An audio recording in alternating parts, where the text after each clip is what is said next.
Chapter 1151. An impatient look appeared on Kawako's face and her words were particularly vicious. Hey, why are you so shameless? I wouldn't want an old fart like you even if you were my son. How much future can you have? Get the hell out of here, else my partner will cut off your penis and feed it to the dogs. The middle-aged man was so angry that his body trembled. He grabbed a bottle from the table and fiercely smashed it at Kawako's head. The wine bottle exploded, and the broken glass, along with the wine and blood, splattered everywhere. However, it wasn't Kawako who got a hole in her head, but the middle-aged man. A lit cigarette was dangling from the corner of Tanshio's mouth and a half-broken bottle in his hand. There was a faint smile on his handsome face. You want to lay your hands on my woman?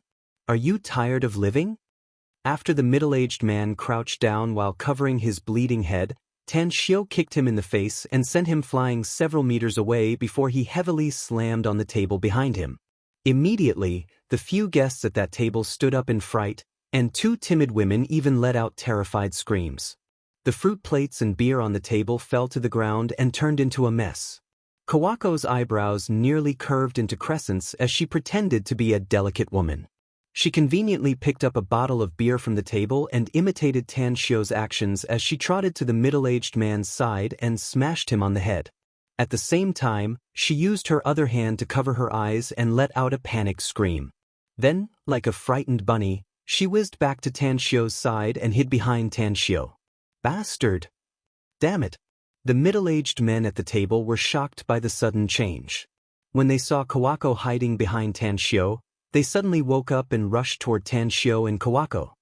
Bang bang bang. Shueisha and He Xiong rushed out from the crowd not far away. Their fists were very fierce. At the very least, the surrounding people thought that they were very fierce. Their simple attacks caused the four middle-aged men to be thrown off their feet, causing them to scream again and again. The scene. It became even more chaotic. Many people even left the resting area and ran into the distance. In just half a minute, there was no one else in the area where Tanshio and the others were. All of you stop. A middle-aged man in a black waistcoat and gold-rimmed glasses hurriedly arrived along with four big men in suits, whereas the waiters in the surroundings gathered around and glared at Tanshio's group like tigers watching their prey. Tanshio raised his hand to stop Shueisha and He Xiong, who were beating up the four men.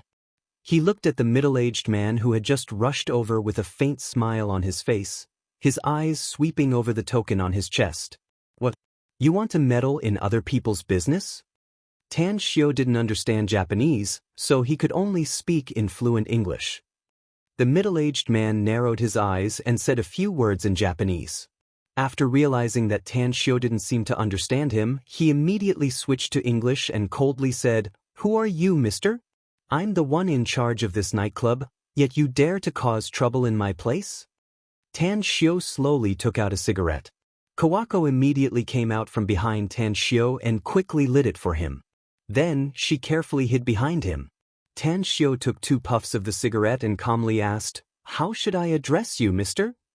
"Oshima." "You can call me Oshima," said the middle-aged man indifferently. Tanshio slowly nodded and asked, "Mr. Oshima, I have a serious question to ask you, and I hope you can answer me truthfully." "Please ask," said the middle-aged man in a deep voice. "What would you do if another man took a liking to your wife and that man flirted with her in front of you as if you didn't exist?" asked Tanshio. "I'll kill him." The middle-aged man's answer was extraordinarily simple. Tanshio suddenly understood and forced a smile. "It seems that I'm still too soft-hearted. It turns out that I need to kill someone to vent my anger. No wonder I'm still so angry now." As his voice faded away, Tanshio dashed to the front of the middle-aged man, grabbed his hair, and fiercely slammed him against the table's corner. With just one hit, the middle-aged man's struggling body went limp, and his aura gradually dissipated as red liquid flowed out from the top of his head. Tanshio clapped his hands and said with satisfaction, "Thank you for your advice, Mr. Oshima. It turns out that the anger inside me can only be appeased by killing him." "That's right, Mr. Oshima just asked me why I caused trouble in your nightclub, so I'll answer your question now. It's because this guy, whom I've already killed, flirted with my woman in front of me." Do you think this explanation is enough? Oshima looked incredulously at the middle-aged man who gradually stopped breathing. A chill ran down his spine. Although he had also killed a lot of people, the current Tanshio in his eyes was absolutely ruthless and merciless. Because he had never seen a person who could speak to him so calmly with a satisfied smile after killing someone else. It was as if he didn't kill a living human, but an ant or a fly. Oshima secretly took a deep breath. He looked at Tanshio and said in a deep voice, "How should I address you, mister? Don't you know that killing someone is against the law?" Tanshio shrugged his shoulders and said, "Is it against the law to kill someone? How come I don't know about it? That's right, I forgot to tell you that I'm not a native of your country. As long as I can leave this country smoothly, it will be very difficult for you to convict me no matter how powerful your country's law is, no?"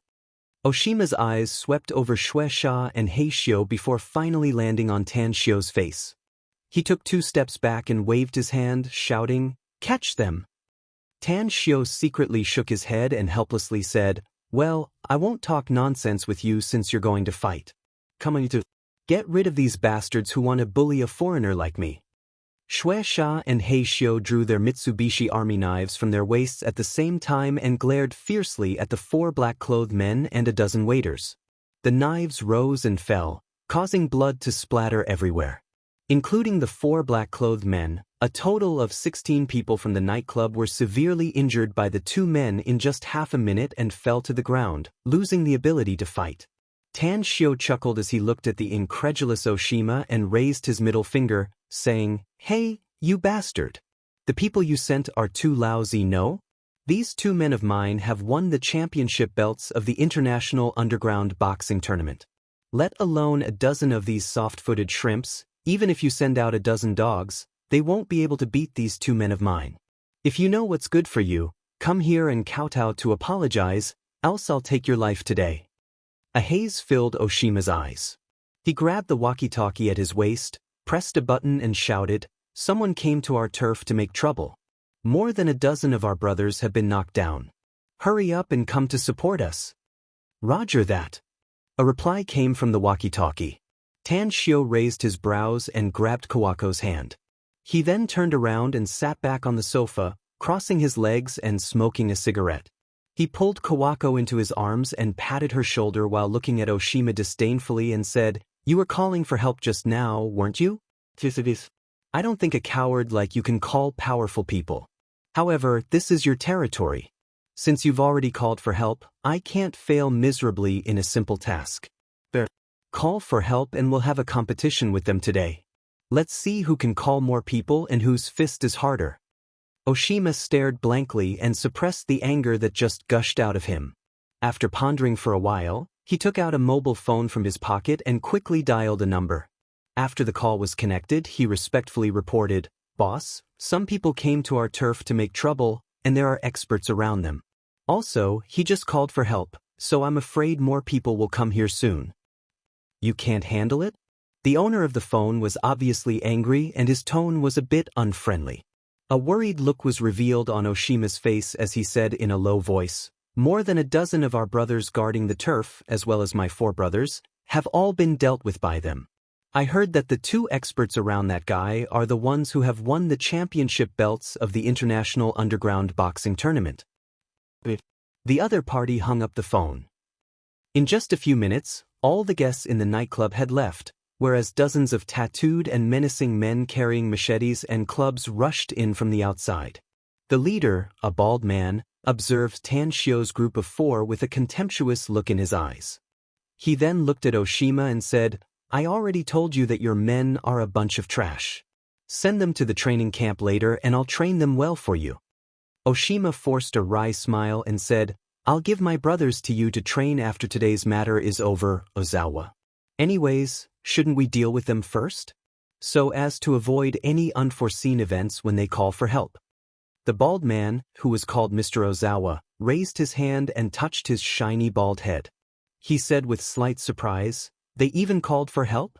Who gave them the courage to be enemies with our Inari group?" Tanshio listened to Kawako's translation and then gently pushed her away. The cigarette butt flew and directly hit Ozawa's bald head. Looking at Ozawa's furious expression, Tanshio raised his hand and said, "Don't be anxious. Is your Inari group very powerful? Why haven't I heard of your name before?" Ozawa frowned and looked at Oshima, asking, "What did this bastard say?" Oshima translated Tanshio's words and finally said, "He's too insolent, Ozawa. Let's hurry up and teach him a lesson first."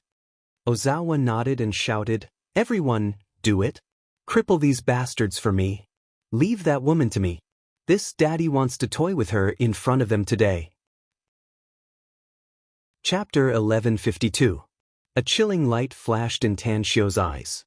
A sharp dagger instantly shot out from his hand and accurately pierced Ozawa's throat. One strike. He was directly killed. A horrified look was on Oshima's face as he staggered back more than a dozen steps. Only then did he look at Tanshio with horror in his eyes from afar. The tens of big men brought by Ozawa were also shocked at the moment. Never in their dreams did they expect that their boss would be killed by the other party. Not only that, the other party only used a dagger and didn't even stand up. "What the hell are you standing there for? Kill him." Oshima gritted his teeth and shouted loudly while guarding against Tanshio's dagger. He knew that today's matter had blown up. If Tanshio had killed some of his guests and his men were beaten up, the matter could still be resolved. But Ozawa's death was something he absolutely couldn't let go of. Tanshio squinted his eyes and indifferently said, "Then I'll fulfill their wish since they want to die. Save that Oshima for me. It's not easy for me to meet someone who can speak English, so I don't need to talk nonsense with them later." Black Bear and Shueisha pulled out 2 pistols from their waists at the same time. As the black muzzles of the pistols were aimed at the dozens of strong men, their fingers pulled the triggers. Amidst the flames, each bullet reaped a life. Each of the big men who fell to the ground was penetrated by the bullet between their eyebrows. A massacre. A one-sided massacre. The tens of big men were like wheat blown away by the north wind. In just a few seconds, only less than 10 of them were left alive. The reason why these 10 men were still alive was that the 4 pistols in Hei Xiong and Shueisha's hands had run out of bullets. "Run, you devils!" Among the big men who were scared silly by the massacre, one of them woke up from his fear and ran outside, trying to escape from this hellish place. 6 throwing knives appeared in Shueisha's hand. With a flick of his arm, one of the 6 throwing knives pierced the back of the big man's head.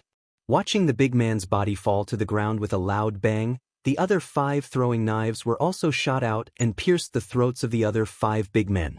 At the same time, like a sharp arrow, Black Bear sprinted toward the remaining people. After appearing in front of them in an instant, the sharp Mitsubishi army knife had already pierced through their hearts and slit their throats. Tanshio's expression remained unchanged as he indifferently said, "I hope you're a smart man, Mr. Oshima. Only smart people can live long. Don't even think about running. You can't escape. Come here, kneel before me obediently and wait for your reinforcements to arrive. I want to see how capable your boss, the president of the Inari Society, is." Oshima gulped as he stared at Tanshio as if he was looking at the Grim Reaper. If it weren't for his men groaning in pain on the ground, he wouldn't have been able to stand straight. Even so, his legs were still trembling as he tried his best to resist the surging waves of fear. "What? You're not willing to kneel?" Tanshio rolled his eyes and asked casually. Plop. Oshima finally couldn't bear it anymore and knelt before Tanshio. With a pleading look on his face, he spoke in a trembling voice, "Please spare my life, sir. It's all my fault. I shouldn't have poked my nose into other people's business, and I shouldn't have ordered my men to capture you. I'll change, I'll definitely change. I thought your bones were very hard, and I've already thought of more than a dozen ways to torture you. I didn't expect that you would directly kneel in front of me and beg me for mercy." Tanshio shook his head. "You're so boring, so boring. Do you know how much I want to let you experience the feeling of living a life worse than death?" Oshima kowtowed so hard that blood oozed out of his forehead. He said, "I'm a coward and I don't have any backbone. I just want to live well. You're a big shot, so please don't bother with a nobody like me. Just treat me as a fart and let me go." "Let you go?" Tanshio disdainfully replied. "That's impossible. I can't let you go before your boss comes. However, if your boss comes, you can call him a dog in front of me. Maybe I can spare your life. I'll curse him. I'll definitely curse him. Upon hearing Tanshio mention his boss again, the fear in Oshima's heart subsided a lot, but he still kept kowtowing and begging for mercy. 10 minutes later, a middle-aged man in black casual clothes and a cap, holding a golf club in his hand, stepped into the room with 6 burly men. His pupils suddenly shrunk and disbelief filled his eyes when he saw the scene in the ballroom. So many people died? The middle-aged man looked up at Tanshio's group and easily identified Tanshio as the leader of the enemy. He wasn't afraid, and he wasn't angry at all. Instead, he calmly came to Tanshio and casually threw the golf club to the side. He motioned his men to pull a chair and then sat in front of Tanshio. Then he indifferently said, "The whole capital is in chaos now, yet I didn't expect that there would be someone who's not afraid of death coming to my place to make trouble. Let me introduce myself. I'm Tak Ino, the president of the Inari Society, and this nightclub is one of my businesses. Who are you, mister? Why did you come to my place to make trouble? Are you a reasonable person?" asked Tanshio. Tak Ino stared blankly for a moment before he immediately nodded and said, "Some of my identities can't be exposed, but I'm very reasonable. You'll all die here today if you come to make trouble, mister. But if you blame my men, not only will I not pursue the death of my men, but I'll also apologize to you." Tanshio gave him a thumbs up and praised, "You're really an extraordinary man. It's really rare for you to be able to keep your sanity under such circumstances. Since you're a reasonable person, then I'll have a good chat with you. I brought my woman to your place, so I should be your guest, right?" "Yes." Tak Ino nodded. "Since I'm your guest and some other guests saw my woman's beauty and tried to take advantage of her, then I taught them a lesson. That's not wrong, right?" Tanshio asked. "That's right." Tak Ino replied again. Tanshio continued, "Originally, I was going to teach those bastards a lesson and beat them until they ran away. But this Mr. Oshima told me that I must kill those bastards who dared to bully my woman. I, on the other hand, can't stand being egged on by others, so I directly killed those bastards. This is also not wrong, right?" Tak Ino reached out to grab Oshima, who was kneeling beside him with an ashen face, and asked in a deep voice, "Is what he said true?" Replied Oshima with a sullen face. Tak Ino slapped Oshima's face and sent him flying several meters away. Then he looked at Tanshio and nodded, "You're right. Since what I said is true, then I followed Mr. Oshima's words and the matter should have been over," said Tanshio with a faint smile. "But he actually arrogantly ordered his subordinates to capture me. Do you think it's right to capture me when I didn't offend you at all? That's not right." Tak Ino gradually understood the cause of the matter. Although most of the killing intent surging inside his heart was directed at Tanshio, there was also some killing intent directed at Oshima. "Your men wanted to capture me, so I naturally had to resist." Tanshio continued smilingly. "After my 2 subordinates beat up all of Mr. Oshima's subordinates, I thought that this matter was over. After all, even though we killed people, we killed other people, not your people. But what about him? He actually called dozens of hooligans, and the leader of those hooligans even wanted to kill me. Do you think I should resist if they want to kill me?" Tak Ino clenched his fists. Even though he was sitting there, his right fist still punched Oshima. A fist shadow instantly bombarded Oshima's chest and directly killed him. Tanshio squinted his eyes. Oshima was a cultivator, and a very powerful one at that. Even if he couldn't compare to a golden core cultivator, he could still fight a late-stage foundation establishment expert. "You haven't answered me yet. Should I resist or not?" Tak Ino took a deep breath and nodded. "You should." Tanshio gave him a thumbs up again and said, "You're a reasonable man. I kind of like you. Then I'll continue. Dozens of local thugs wanted to kill me, and my men and I were scared. After all, 2 fists are no match for 4 hands. We can't just let them kill us, can we? So my 2 men took out the pistols they carried with them and started shooting randomly." Shooting randomly? Tak Ino had just observed the situation of the dead people in the hall. Each of his men was shot in the glabella. The other party was definitely a sharpshooter, so how could it be shooting randomly? Well, that's why things turned out to be what you saw. Tan Xiu smiled. Do you think it's our fault today? No way, right? You're here, and we were supposed to sit together and drink tea and chat. Maybe we can cooperate in some areas. But the result is, because of your men, we inexplicably became enemies. Don't you think it's infuriating? Mine Takino took out a cigarette, lit it up and said, You're right. It's infuriating. It's not your fault. It's my men's fault. Clap, clap, clap. Tan Xiu didn't give him a thumbs up this time, but directly applauded and said, You're worthy to be a cultivator. Your bearing is really extraordinary. A cold glint flashed in Mine Takino's eyes. He didn't expect that Tan Xiu actually knew that he was a cultivator. He immediately asked coldly, Who the hell are you? Tan Xiu said, I am me. An honest, ordinary man. You know that I'm a cultivator, so you should also know my other identities, right? Sneered Mine Takino. If my guess is correct, you're from the Joyous Palace. Saying. His other hand was in his pocket. Assuming that Tan Xiu didn't notice, he wrote a short message based on his intuition and sent it out. Chapter 1153. The Outskirts of Kyoto. Swallows were fluttering in the air amidst the rolling mountains, accompanied by the continuous roars of beasts. This was the Jin camp's encampment and also General Fukuda's lair. Around the mountains were 4 ordinary military camps with a total of hundreds of thousands of troops stationed there. Inside the mountains was an empty underground space, a world for Japanese cultivators and genetic warriors.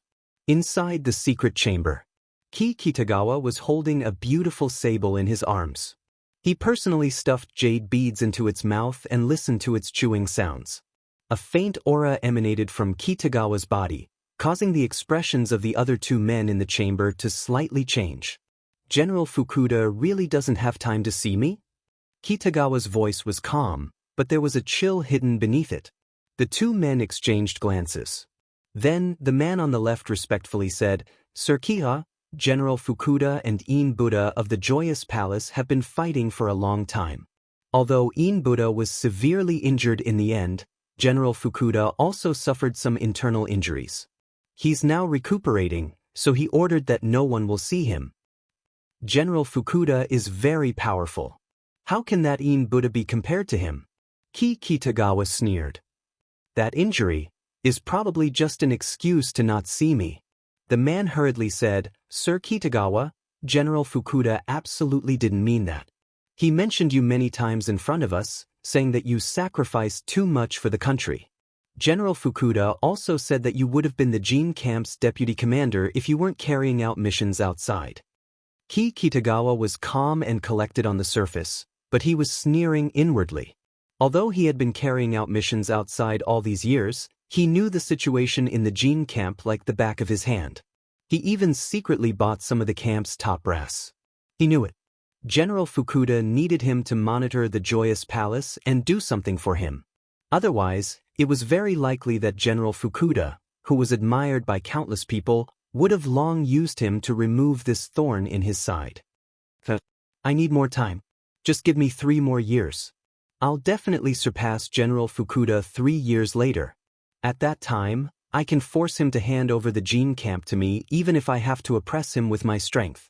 Ki Kitagawa raised his eyelids and looked at the man in front of him. He suddenly smiled and said, It seems that you've forgotten who your master is while I'm away from the Jin camp. Am I right, Su Xiang? In an instant, the eyes of the man on the right turned cold, and a sharp dagger instantly slashed across the neck of the man next to him. As blood splattered, the man on the right used the dagger to stab the heart of the man next to him. In just a few seconds, the man on the left died. Lord Kitagawa, Su Xiang thinks that you have a point. All these years, not only did he obey General Fukuda's orders on the surface, but he also did a lot of things for General Fukuda behind his back. There are some things that are a little dangerous to you. However, this subordinate secretly erased some traces so that what he did couldn't affect you. Su Xiang cupped his fists and said, Ki Kitagawa loosened the violet marten in his arms and let it eat the corpse. He slowly walked to the chair and took a seat. Then, he leisurely said, That old dog Fukuda has always been suspicious. Coupled with this guy's allegiance to Fukuda, I'm afraid he's told Fukuda about some of the things I've done. However, Fukuda won't dare to do anything to me for now. He must be polite to me as long as the Joyous Palace exists. But the Joyous Palace will be annihilated by us sooner or later, Sir Kitagawa, said Su Xiang. I'm afraid he'll act against you at that time. We need to be prepared ahead of time. Kitagawa nodded and said, I understand what you just said, but it's not the time yet. Besides, the Joyous Palace has a deep heritage that even I don't know about. Hence, General Fukuda's plan to annihilate the entire Joyous Palace is simply a pipe dream. He won't be able to do it in the next 8 to 10 years. Ring. A faint ringtone of a mobile phone rang twice, but Kitagawa's keen hearing was still able to hear it clearly. After a while, a cold light flashed in Kitagawa's eyes as he read the text message on his phone. His figure instantly disappeared. A few minutes later, an off-road vehicle roared out of the camp and disappeared on the winding mountain road. The mountain road wasn't wide and could only accommodate 2 cars at a time. Just as the off-road vehicle disappeared at the end of the mountain road in the distance, a ghostly figure appeared outside the camp gate.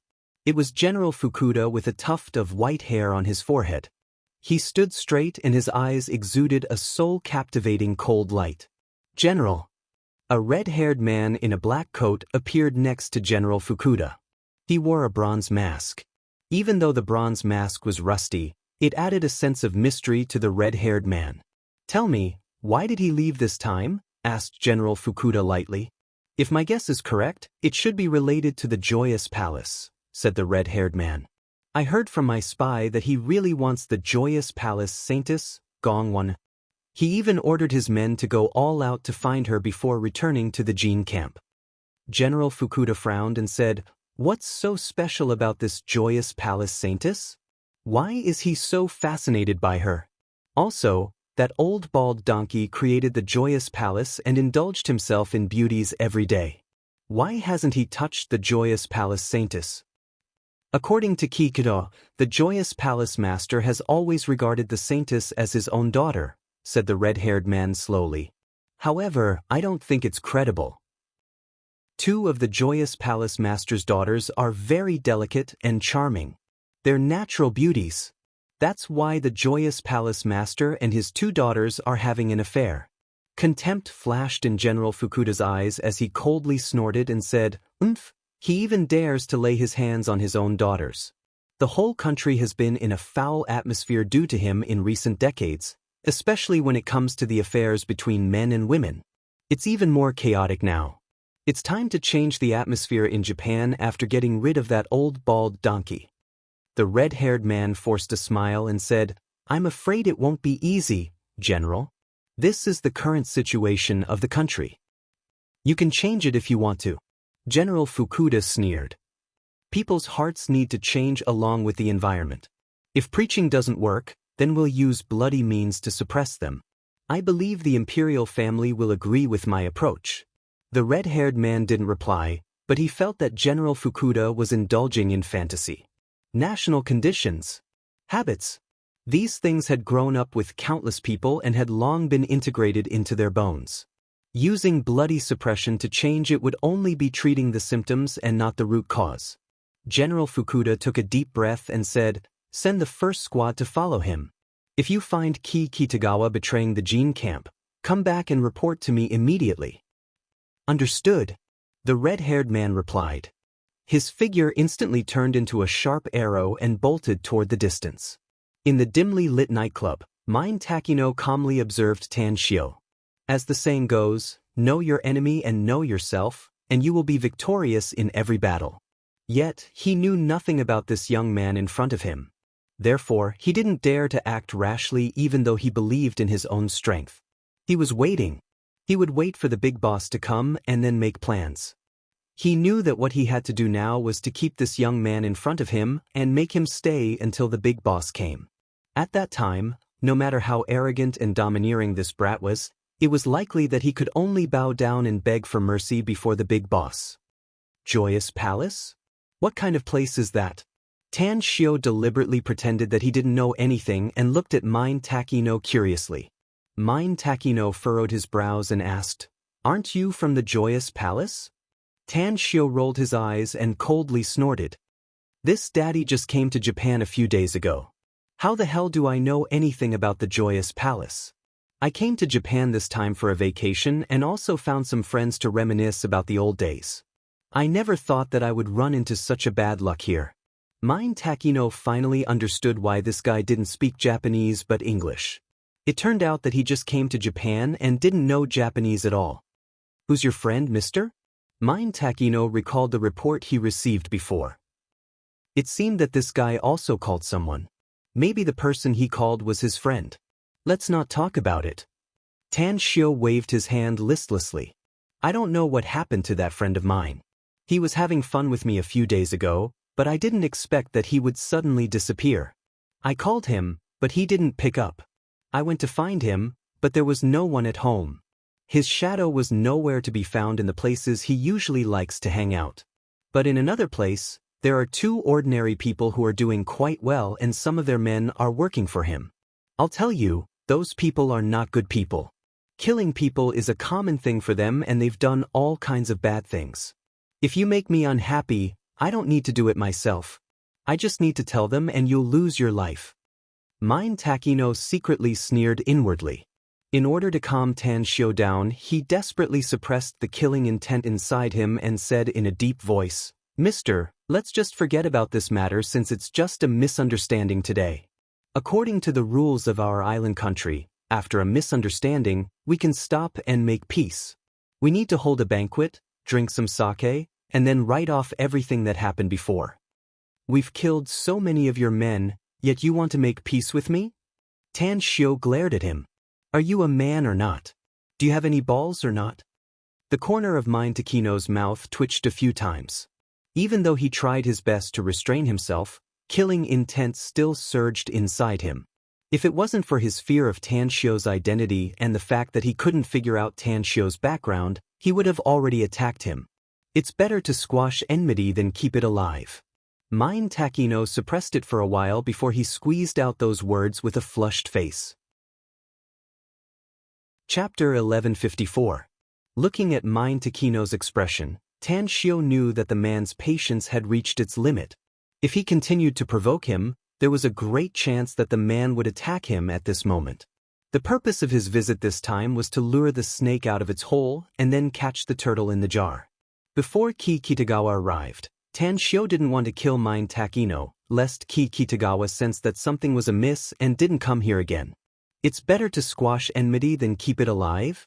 It was indeed a wise saying. Thank you for your guidance, friend. I've learned a lot. I'm deeply sorry for causing such a big commotion here today. Since a drink can resolve the enmity between us, then I should be the one to host it, said Tan Shio while patting his chest with an apologetic look on his face. Mine Takino secretly heaved a sigh of relief upon hearing that. He was really afraid that this bastard in front of him would say something he couldn't stand anymore and kill him. Your Excellency has come from afar, and I'm the host here, so I naturally can't let you host the banquet. Everything is up to me. But please wait for a while. I'll send some people to clean up these corpses first. Please do. Tan Shio crossed his legs and sat on the sofa. After waving his hand, he found several unopened bottles of beer lying on the floor next to the sofa. He immediately picked one up and opened it, and then slowly drank it. Time fleeted by. The tall and fierce-looking Kamaji macho rushed into the nightclub with more than a dozen menacing men. He saw Mine Takino commanding his men to clean up the corpses and wipe the blood on the floor. In an instant, he shouted in fluent English, "Oh my God! Which bastard bullied my dear friend? Inari Society? Where is that little bitch Mine Takino, the boss of the Inari Society? This father is gonna chop you alive." Mine Takino turned around and slightly furrowed his brows when he saw the tower-like Kamaji macho. There were also more than a dozen young men with colorful hair dyed, pierced ears, and pierced earrings behind him. He immediately shouted, "Where did this rabid dog come from? Do you think my place is a place where you can make trouble? Who the hell are you?" Kumamagu roared. "Don't tell me you're that bitch Mine Takino, or I'll kick your balls and chop off your head. Finished. He seemed to have just noticed Tan Xiu.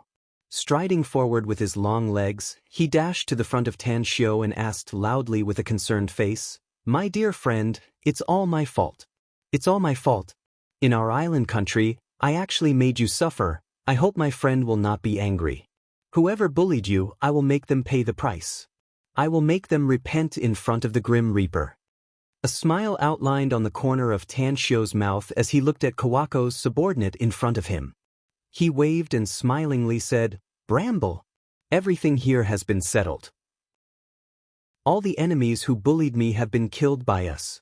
Calm down and bear with it.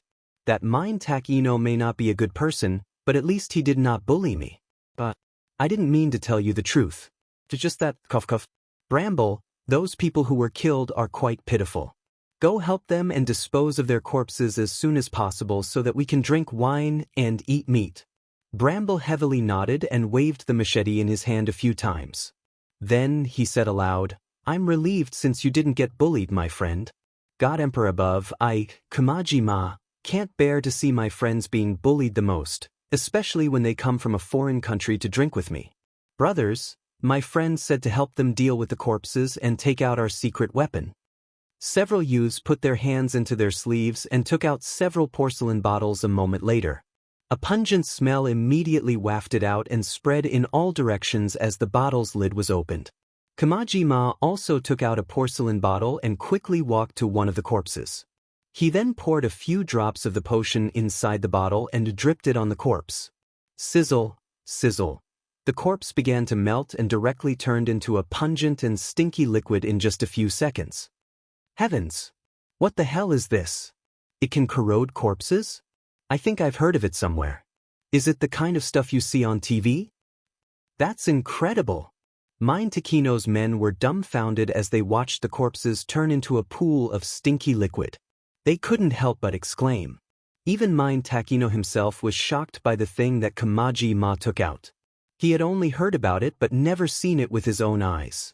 Quickly, dozens of corpses were cleaned up, and even the blood on the ground was washed away. The chaotic scene was also cleaned up. As for the dozens of people who were seriously injured, they were taken away. However, dozens of Mind Takino's men arrived and temporarily served as the waiters. "I'm hungry, honey."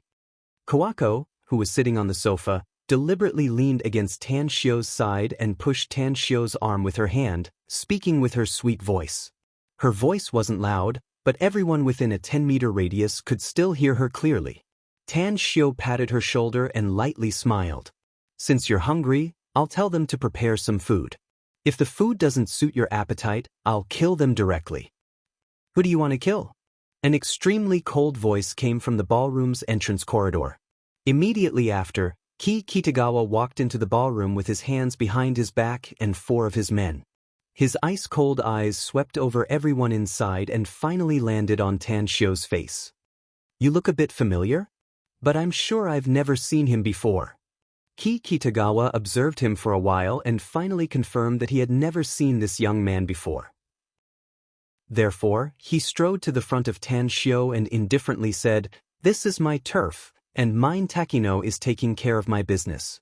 You killed so many of his men and even clamored to kill Mind Takino. Do you really think we don't have anyone here?"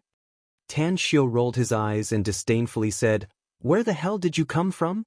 So what if Mind Takino is taking care of your business? He doesn't even dare to fart in front of me, so how much stronger can you be? Let me tell you something. Crawl out and scram if you know what's good for you. Else, don't blame me for being ruthless and making you beg for death." "You're very arrogant, brat." Ki Kitagawa gave him a thumbs up and sneered. "I hope you still dare to be so arrogant and domineering later." Tan Xiu pushed Kawako away and straightly got up. "What? You want to fight me? You want to bully an outsider like me just because this is your turf? An outsider?" Ki Kitagawa didn't know Tan Xiu's real identity, but just the title of an outsider made the trace of fear he had toward Tan Xiu vanish in an instant. In the next instant, his palm fiercely slapped Tan Xiu's chest. An ordinary person would have died instantly if he were to be hit by this palm. Unfortunately, his confident palm strike was easily dodged by Tang Xiu's figure the moment his figure flashed. What? Disbelief filled Ki Kitagawa's eyes. He didn't sense any expert aura coming from Tang Xiu just now. He was just like an ordinary rich second-generation silk pants. Only the two big men around Tang Xiu and more than a dozen guys around him barely had some cultivation. But in his opinion, it was better than nothing. Puff, a divine sword was instantly unleashed by Tang Xiu.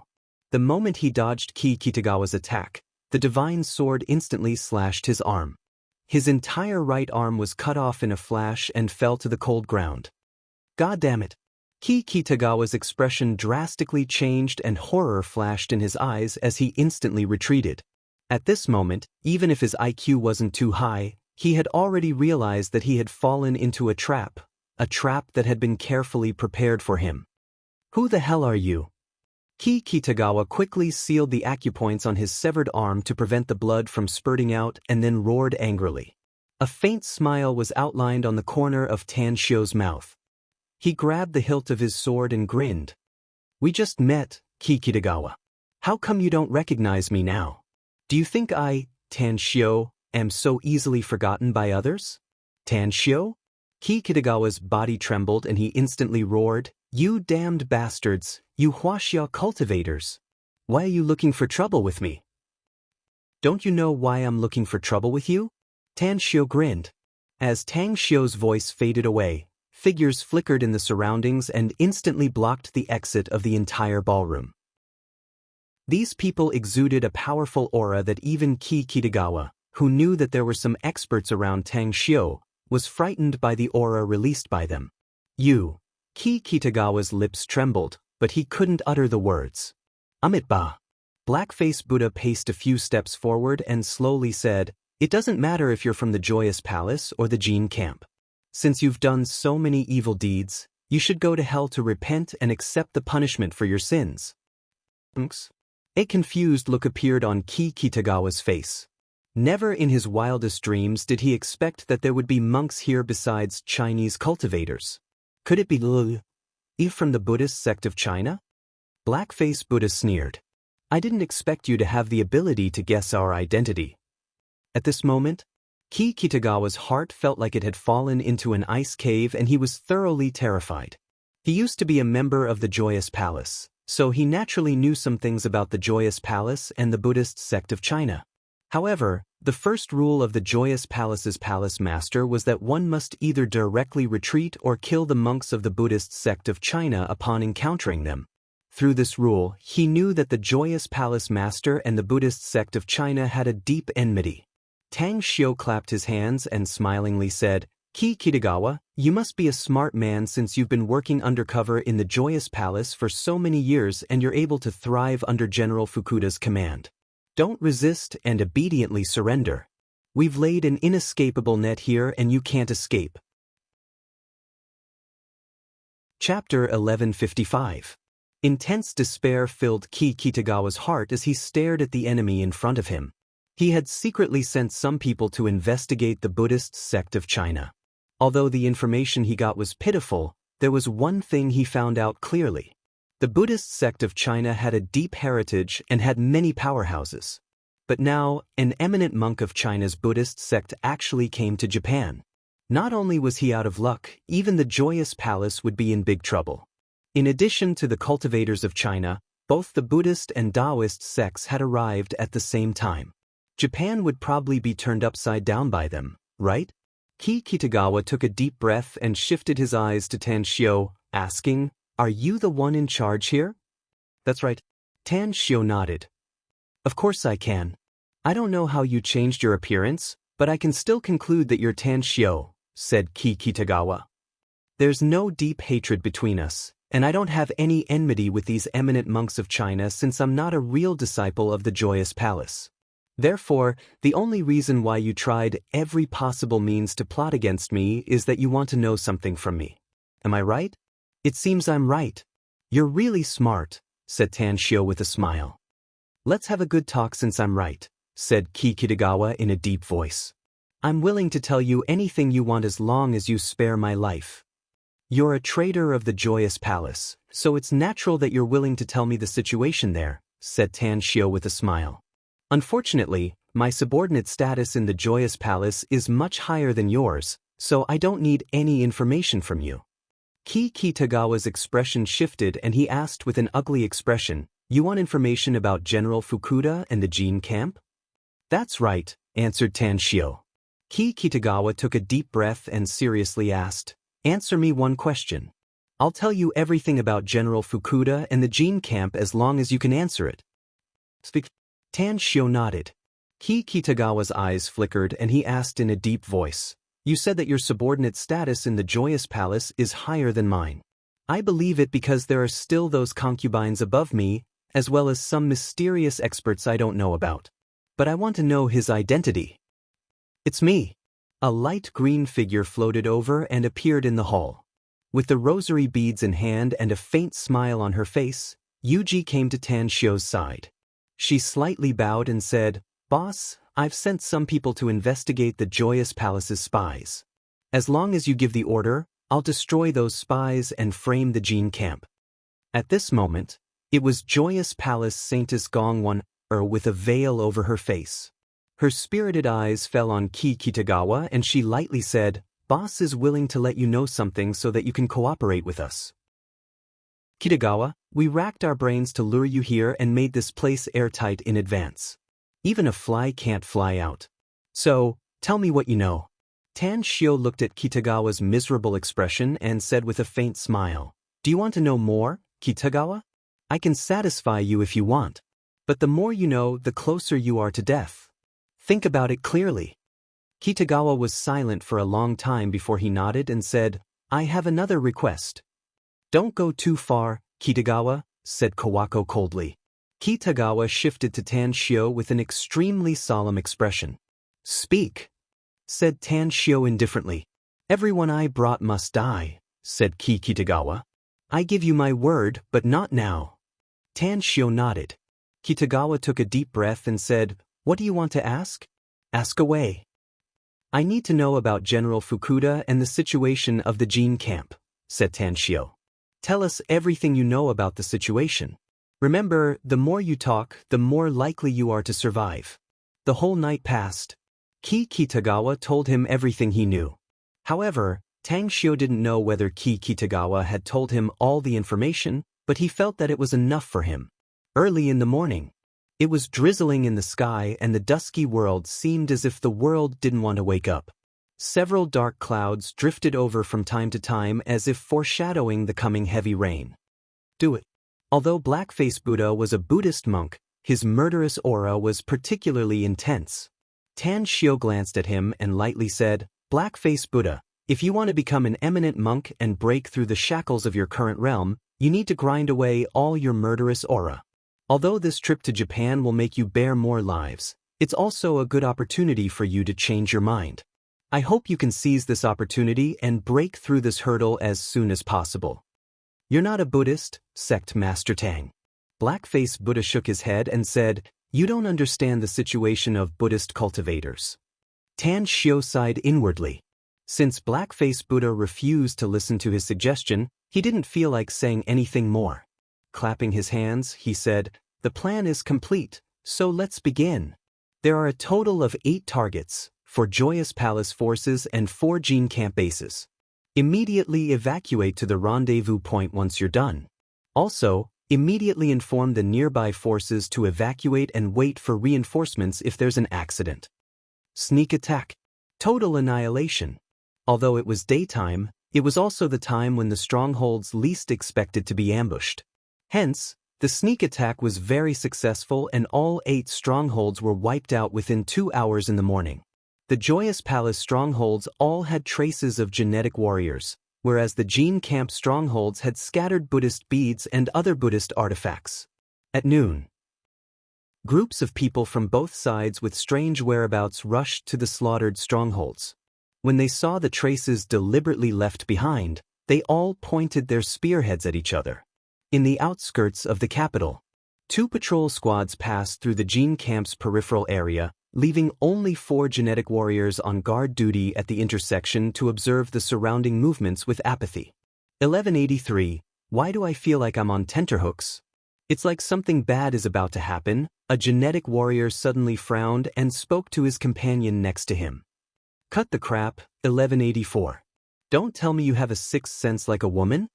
The companion rolled his eyes and snorted disdainfully. 1184 didn't say anything else, but his vigilant eyes kept scanning the surroundings. Even the slightest movement would be immediately detected by him. Nobody knew that this was not the first time he had such a peculiar feeling. He had the same feeling more than a decade ago, and it was precisely because of this that he managed to survive that sudden incident. He had the same feeling again a few years ago, and it was also because of this that he escaped the calamity again. And now it was the third time. Suddenly, from the corner of his eyes, he noticed a dazzling light flashing in the depths of the woods in the distance. He wouldn't have been able to find it if he hadn't been vigilant and sensitive to the surrounding movements. Puff, puff, puff. At this moment, his body suddenly flung to the side. He felt a slight itch on his back and threw himself to the side of a blue stone in an extremely distressed manner. As for his other three companions, a sword light that appeared out of nowhere swept across their necks without them noticing, and their entire heads were chopped off. Tang An's figure flashed and then disappeared into thin air 2 seconds later. The present Tang An was wearing the clothes usually worn by the Joyous Palace's concubines. She didn't chase after 1184 and just shot him a cold glance. But it was this gaze that made 1184 shiver all over as though he had fallen into an ice cave. That was close. 1184 lay on the ground and didn't dare to move.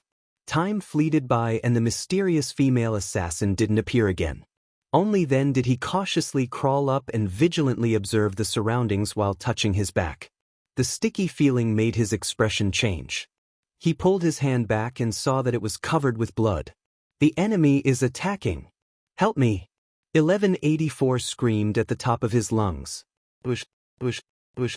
Figures flickered lightning fast from the distance. In just half a minute, dozens of genetic warriors had arrived. One of them was a burly man with a 2-meter-long saber in his hand. He looked at the scene in front of him and shouted, "Are you 1184? I have an impression of you." "I'm 1184, Captain. There's an enemy, a mysterious female assassin," said 1184 aloud. The burly man waved his arm and said in a deep voice, "Notify everyone that someone has sneaked into our gene camp. We must find her."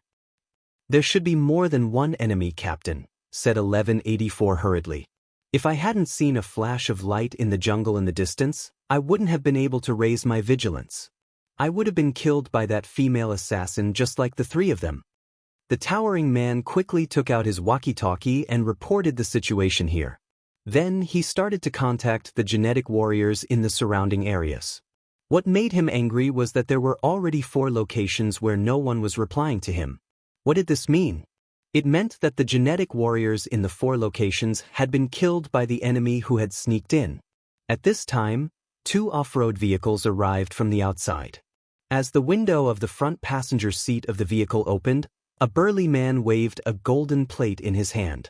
Then he drove past everyone and quickly entered the inner area of the gene camp.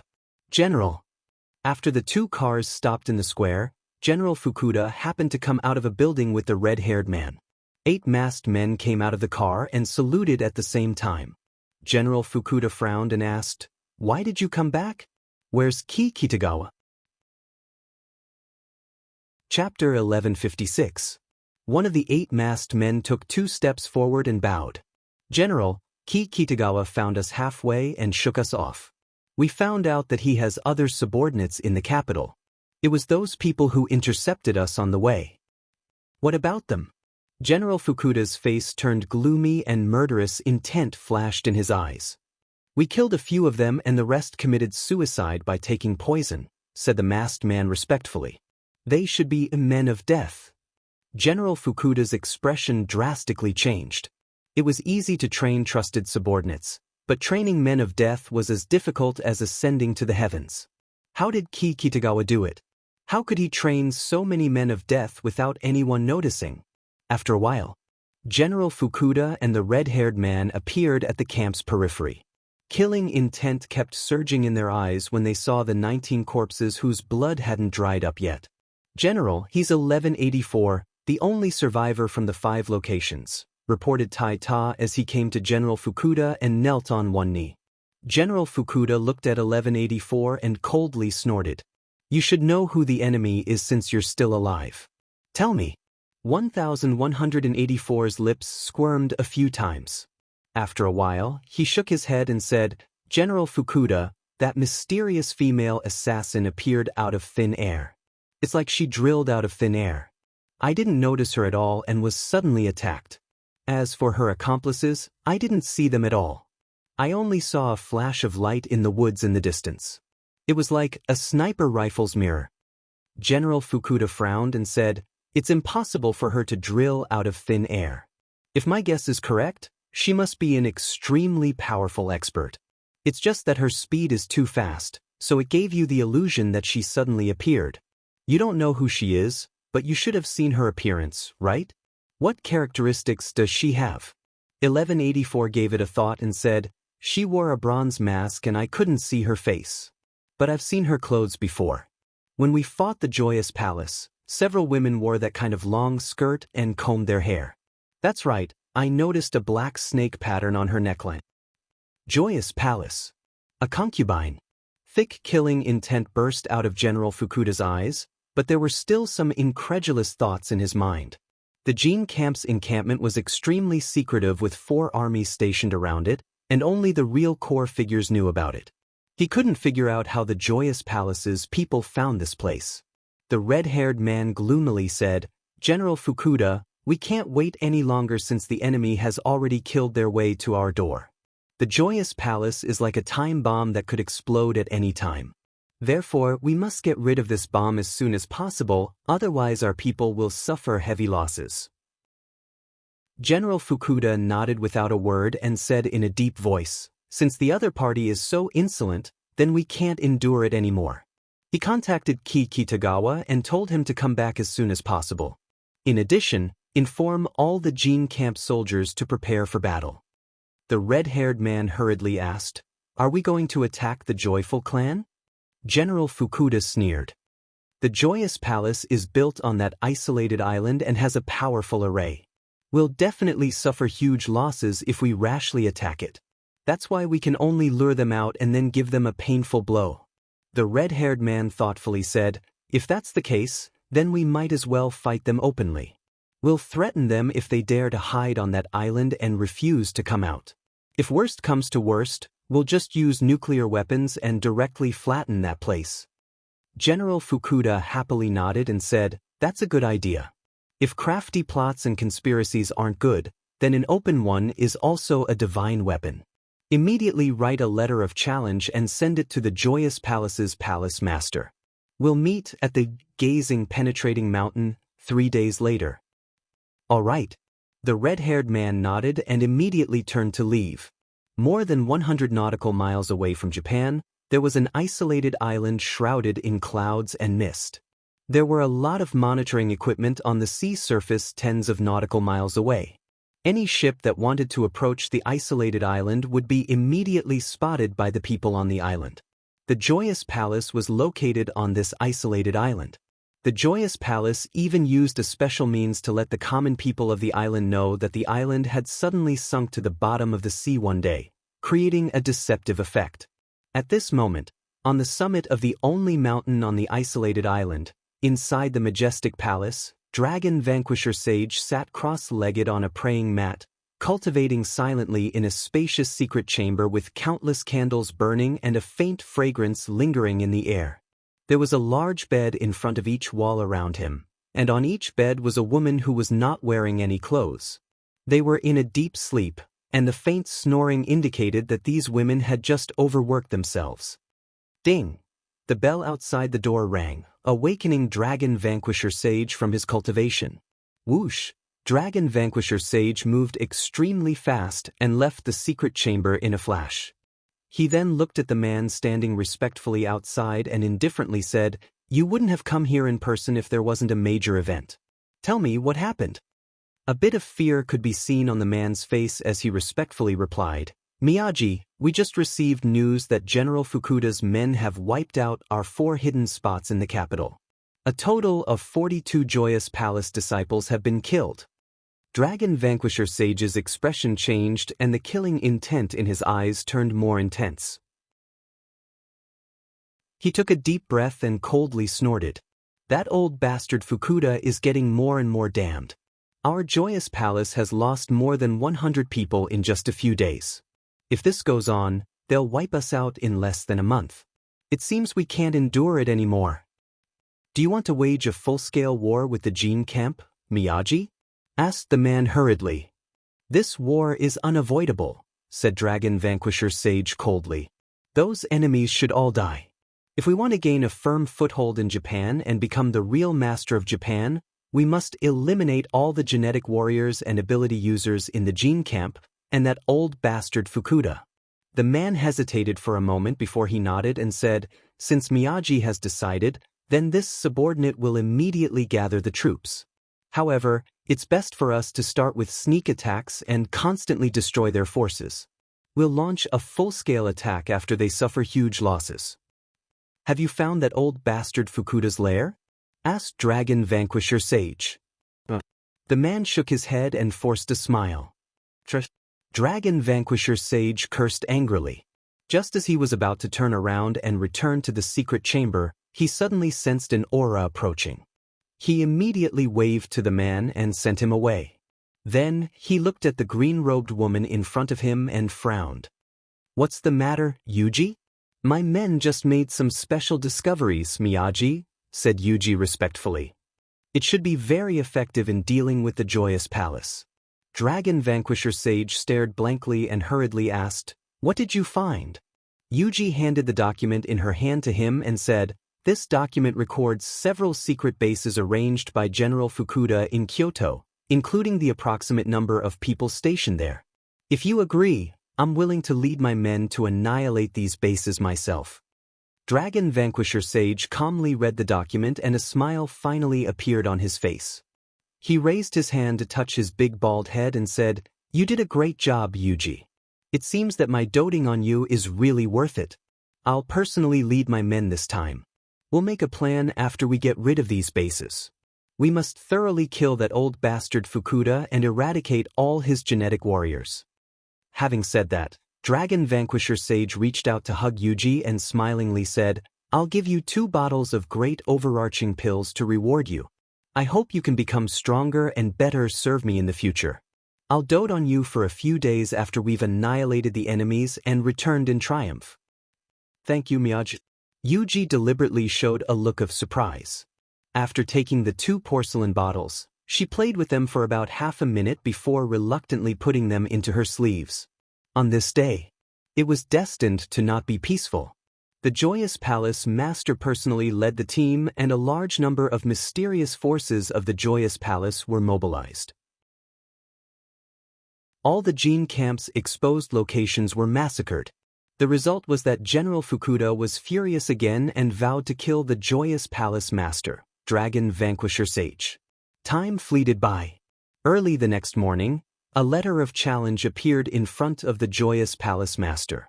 After carefully reading it, he directly replied, I'll definitely be there when the time comes. I'll make that old bastard Fukuda clean his neck and wait for my butcher knife. Somewhere in the imperial capital, Tan Shio and the eminent monks of the Buddhist sect had all returned. A steady stream of intelligence also kept flying in like snowflakes to be known by the waiting people. It was only until the evening that the news that came back decreased a lot. At night, Tan Shio, Blackface Buddha, and the rest drafted a new action plan and began to wait. There were still 2 days before the battle between the Joyous Palace and General Fukuda, so they weren't in a hurry. Sect Master Tang, how about I send a message back and ask the Buddhist sect to send more people? I still feel that we don't have enough manpower, said Blackface Buddha after putting down his chopsticks with a hesitant look on his face. Tan Shio drank a glass of wine and smilingly said, how is it not enough? I think we're more than enough. Just wait and see. We'll be able to shock and awe them when both sides suffer. Blackface Buddha somewhat helplessly nodded and said, Sect Master Tang insists that we have enough manpower, then so be it. I'll inform the abbot about the news here. If he's willing to send reinforcements, then we won't refuse. If he thinks we can deal with it, then I have nothing to say. Tan Shio nodded and said, You still don't feel relieved, Blackface Buddha, so send the news back. But do remember not to expose us. Brothers and sisters, guess how many chapters will Jingye break out today? Chapter 1157. The hazy mountain in the distance was shrouded in a layer of fine gauze. It was indistinct amidst the misty clouds and mist, sometimes far and sometimes near. It was as though a few strokes of ink were smeared on the blue horizon and the edge of the blue sea. Gazing through the mountain, it was bordered by the sea on the east and pasture on the west, while the winding mountain corridors on the north and south were surrounded by towering peaks and steep rocks. Even in the cold winter, gazing through the mountain still had a touch of deep green. It was due to the vitality of the winter wondersuite and the tenacious and tall green bamboo. Huff! On the summit of the mountain, a cold current lingered in the wind as a ghostly figure suddenly appeared and leaned against the pine tree on the summit. Tan Shio, who had sweat on the tip of his nose, kept glancing around with his quick-witted eyes. Countless information about arrays kept surging in his mind. This place, it was the place where the Joyous Palace and the Jin camp had agreed to fight, the place where an unprecedented war had ended. After learning about this place, Tan Shio hurriedly brought Tang into this place and began to arrange a feng shui array. His purpose in coming to Japan this time was to make Kawako the most powerful person in the country. Whether it was the Joyous Palace or the Jin camp, all of them would affect his plan. Therefore, he needed to kill and remove all obstacles for Kawako. Grand Master, for people are coming up the mountain 2 kilometers to the east. They should be the genetic warriors of the Jin camp. Tang An's figure appeared out of thin air and reported in a low voice. Tang Shio moved lightning fast and smashed the jades into the ground, using the soil and leaves to cover the traces. He then grabbed Tang An's wrist and disappeared with her figure at the same time. Bush, bush, bush, bush. 4 figures quickly arrived. They wore black training suits and carried katanas on their backs. Their faces were covered by masks and only pairs of vigilant eyes could be seen wandering around. After a while, the 4 people didn't notice anything unusual and hurried to the other side. They're really cautious. After Tan Shio and Tang An's figures reappeared, Tan Shio spoke with a sneer on his face. With a solemn expression, Tang An said in a low voice, I'm afraid the Joyous Palace and the Jin camp have been provoked by us, Grandmaster. They will definitely go all out in the upcoming battle. Tan Shio said, I've spent so much effort to set up a feng shui formation. If they don't do it seriously, my efforts will be in vain. Tang An hesitated and said, Do you really not need us to come with you on the day of the battle? I'm afraid that both sides will suffer great losses and will choose to stop midway. Tan Shio chuckled and said, You've never participated in a war between cultivators, Tang An, so you don't know what it's like to see a sea of people fighting all the time. Bloody, cruel, and relentless. No matter which side showed fear, they would immediately be at a disadvantage. Then, they would be defeated like a landslide, and what awaited them would be a frenzied pursuit. What do you think is the most important thing in a large-scale war between cultivators? Strength? Tang An hesitated for a moment before asking tentatively. Strength is only a small factor. Tan Shio shook his head and smilingly said, The most important factor is momentum. Individual strength may be useful in a large-scale battle, but it won't have much effect when it comes to the overall situation. Let me give you an example. You're a golden core expert, but do you have the confidence to win against tens, hundreds, or even thousands of foundation establishment experts? About that? I don't have the confidence. Tang An shook her head. True powerhouses may be able to escape, but the weaker ones won't be able to. Tan Shio lightly smiled and said, That's for sure. If the powerhouses on either side start to flee, it will weaken the momentum of their own side. Losing their fighting intent will result in a sharp drop in combat power. Having said that, Tan Shio then took out a shovel he had prepared in advance from his interspatial ring and dug 6 half-meter wide and 2-meter deep pits next to the pine tree. Then he put 6 fist-sized jades into the pits and buried them again to cover up the traces. Then, he clapped his hands and said, "The array has been set up, and this pine tree is the core of the array. I'll wait for the two sides to fight until the end. Once I activate the array, they will all be trapped inside." Tang Yin, who worshipped Tan Xiu's attainments in arrays, nodded and said, "Shall we go back now, Grand Master?" "Let's go back." Tan Xiu let out a faint smile and grabbed Tang Yin's wrist again. The next day, under the leadership of General Fukuda, thousands of genetic warriors and hundreds of cultivators from the Jin camp occupied a mountain peak and stationed themselves there. A large number of genetic warriors guarded the several kilometers radius of the camp, while there were also overt and covert sentries stationed within a radius of tens of kilometers. In the evening, a large number of Buddhist cultivators from the Joyous Palace appeared on the other side of the mountain under the leadership of Dragon Vanquisher Sage, the Joyous Palace's master. Dozens of experts who were proficient in reconnaissance opened the way while more than 500 Buddhist cultivators from the Joyous Palace kept approaching the Jin camp's encampment. An hour later, both sides came into contact with each other. After a small skirmish, both the Joyous Palace and the Jin camp suffered casualties. Eventually, the genetic warriors of the Jin camp retreated toward the mountain peak. "When are we going to start, Miyagi?" Yuji, who had been following Dragon Vanquisher Sage, used a telescope to observe the area where the flag was fluttering 2 kilometers away. Killing intent kept surging in her eyes. Dragon Vanquisher Sage had been very satisfied with Yuji in recent days. Only now did he realize that the most capable person under him turned out to be Yuji, whom he didn't think highly of in the past. He gently patted Yuji's shoulder and said, "Don't worry. Only by knowing your enemy and yourself can you emerge victorious in every battle. I need to figure out how much power that old bastard Fukuda has and how powerful the Jin camp is." "How are you going to figure it out?" asked Yuji, surprised. Dragon Vanquisher Sage let out a faint smile and pulled out 3 black flags from his waist. Along with a choppy musical note coming out of his mouth, an invisible wind suddenly converged from all directions. Suddenly, the image of a strange beast appeared on the 3 black flags. It had a tiger's head, a single horn, a dog's ears, a dragon's body, a lion's tail, and a chelin's feet. In the eyes of many high-ranking members of the Joyous Palace in the surroundings, it looked like a dragon yet not a dragon, a tiger yet not a tiger, a lion yet not a lion, a chilin yet not a chilin, and a dog yet not a dog.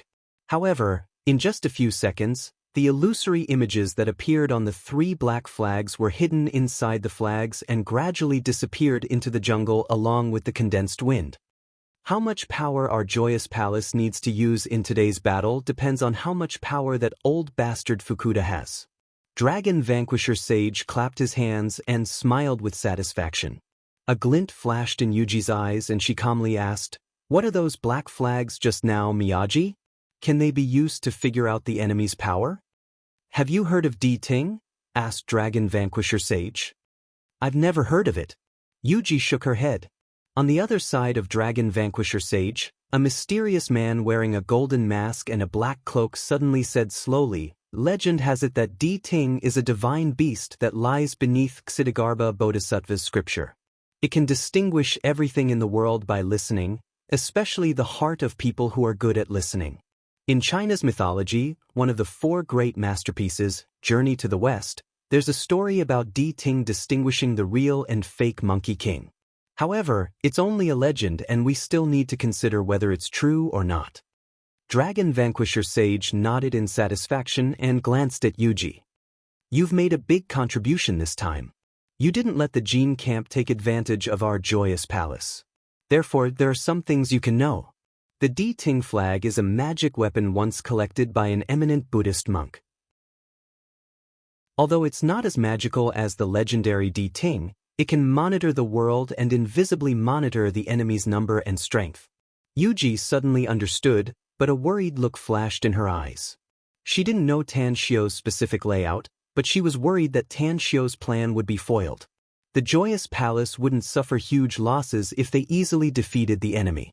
Once that happened, it wouldn't be easy for Tan Xiu to destroy the Joyous Palace. God damn it. Just as Yuji was feeling worried, she suddenly heard Dragon Vanquisher Sage's curse and his face turned livid. What happened? Asked the mysterious golden-masked man hurriedly. The killing intent in Dragon Vanquisher Sage's eyes nearly materialized. He tightly clenched his fists and fiercely said, I didn't expect the Gene Camp to be this powerful.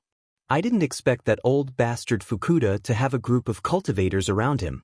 Of course, I'm not afraid of any of that. But this damn bastard actually has a traitor of our joyous palace.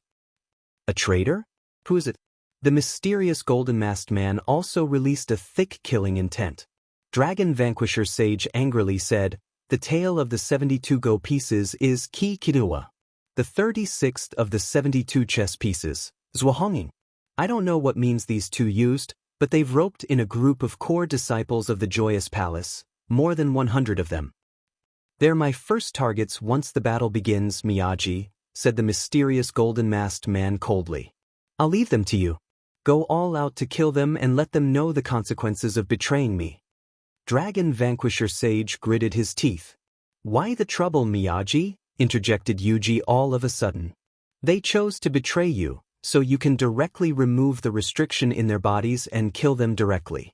Letting them die inexplicably and tragically may cause chaos in the Gene Camp and hit their morale. Dragon Vanquisher Sage was silent for half a minute before he shook his head with a livid expression. I don't know what method they used to break the restriction I placed in their bodies without me noticing. No wonder they dared to betray me. It turns out that they're out of my control. How is that possible? Exclaimed Yuji. There's no way to remove the restriction you placed in your subordinates' bodies, Miyagi. Didn't you say that apart from you, there's no one else in the entire world who can undo that kind of restriction of yours? Shut up. Dragon Vanquisher Sage flew into a rage and shouted. Chapter 1158. Yuji deliberately showed a frightened look and retreated 2 steps back. She then looked down and kept silent while trembling with fear. She knew that Ki Kitagawa had broken away from Dragon Vanquisher Sage's control and knew more than him. But she wouldn't say it now. What she said just now was to deliberately drive a wedge between Dragon Vanquisher Sage and the Joyous Palace experts around him. It must be noted that Dragon Vanquisher Sage had cast a restriction spell on the core members of the Joyous Palace, and everyone's life was under his control. If these core members of the Joyous Palace knew that there was a way to break away from his control, they would probably immediately have second thoughts. Dragon Vanquisher Sage shifted to the mysterious golden-masked man and coldly said, You must capture 2 of them alive after the battle begins. It's best if you can capture Ki Kitagawa and Zwahonging. I need to know the method to break my restriction spell from them. Understood. A strange light flashed in the mysterious man's eyes and he directly replied. 10 minutes later, Dragon Vanquisher Sage looked even more unsightly, but he was also secretly relieved. He had figured out the enemy's number and overall strength through the Truth Listener flag. Although they had thousands of people and many of them were powerful experts, his Joyous Palace had many experts like the clouds in the sky, so it was still possible for them to completely annihilate the enemy. However, the Joyous Palace would suffer huge losses once General Fukuda and the Gene Camp's people were all killed. It would be very difficult for them to return to their peak state for at least a decade. Kill them all. As the saying goes, 2 tigers cannot live on the same mountain. I must destroy the Gene Camp and get rid of General Fukuda if I want to survive in Japan. Even if I suffer a big loss this time, I'll still have my word in Japan in the future. Even if the military and the government dare to disobey me, I'll kill them. Dragon Vanquisher Sage thought to himself. At this moment, whether it was Dragon Vanquisher Sage or General Fukuda, both of them issued orders to dispatch their experts who were good at sneak attacks to launch a life-and-death battle in the mountain forest. Yuji led a dozen of her trusted maids to detour from the mountainside. Although she was ordered to sneak attack the Gene Camp side, she didn't follow Dragon Vanquisher Sage's order at all. Under the flabbergasted eyes of her trusted maids, she quickly ran down the mountain. Master, we're going down the mountain now. This is going against the palace master's orders. A beautiful woman finally couldn't help but ask. Yuji halted and looked at the dozen maids neatly lined up in front of her. Then she said in a deep voice, You are my people. I've trained and nurtured you since you were young. Now, I want to ask you, are you willing to pledge your loyalty to me or to the palace lord? I swear my loyalty to master. The maids seemed to realize something, but they still replied in unison. Yuji nodded with satisfaction and said, "Since you've chosen to be loyal to me, then this battle has nothing to do with us. Remember, we're no longer people of the Joyous Palace from now on.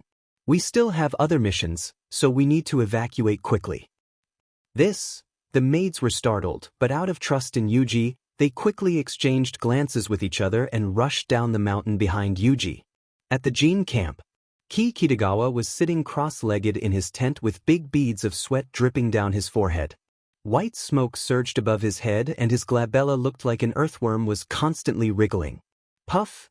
A mouthful of blood spurted out from his mouth. Kitagawa opened his eyes in a flash and an angry look flashed in his eyes. He quickly covered his chest and muttered to himself, "I can easily break that Joyous Palace old bald donkey's restriction, but I can't break that Tang bastard's restriction. My life is in his hands, so it seems I can only do as he says." Immediately after, Kitagawa took out a scroll from his pocket and quickly wiped the blood on his lips. He silently adjusted his breathing for a few minutes and then floated up and appeared outside the tent in a flash. His cold eyes glanced around and found that most of his confidants had disappeared, replaced by some unfamiliar faces hovering nearby. Kitagawa was keenly aware that these strangers' eyes swept over him from time to time. They were definitely sent by General Fukuda to monitor him. "Since you're heartless, don't blame me for being unjust. Don't ask for anything else, I just want to live." The thought flashed in Kitagawa's mind and he immediately shouted, "Yujuan-kun, come here." Not far away, a pale, hunchbacked middle-aged man quickly ran to Kitagawa. He knelt on one knee and said, "What's your order, Sirkido?" "What about General Fukuda?" asked Kitagawa in a deep voice. "I'm going to see him." The hunchbacked middle-aged man quickly said, "The Joyous Palace's bandits have begun to attack us. General Fukuda has led a large number of experts to rush over there. They should be fighting the Joyous Palace's people soon." Kitagawa's eyes lit up and he asked, "What about the blackguards?" The hunchbacked middle-aged man looked a bit worried as he said, "The blackguards were all taken away by General Fukuda.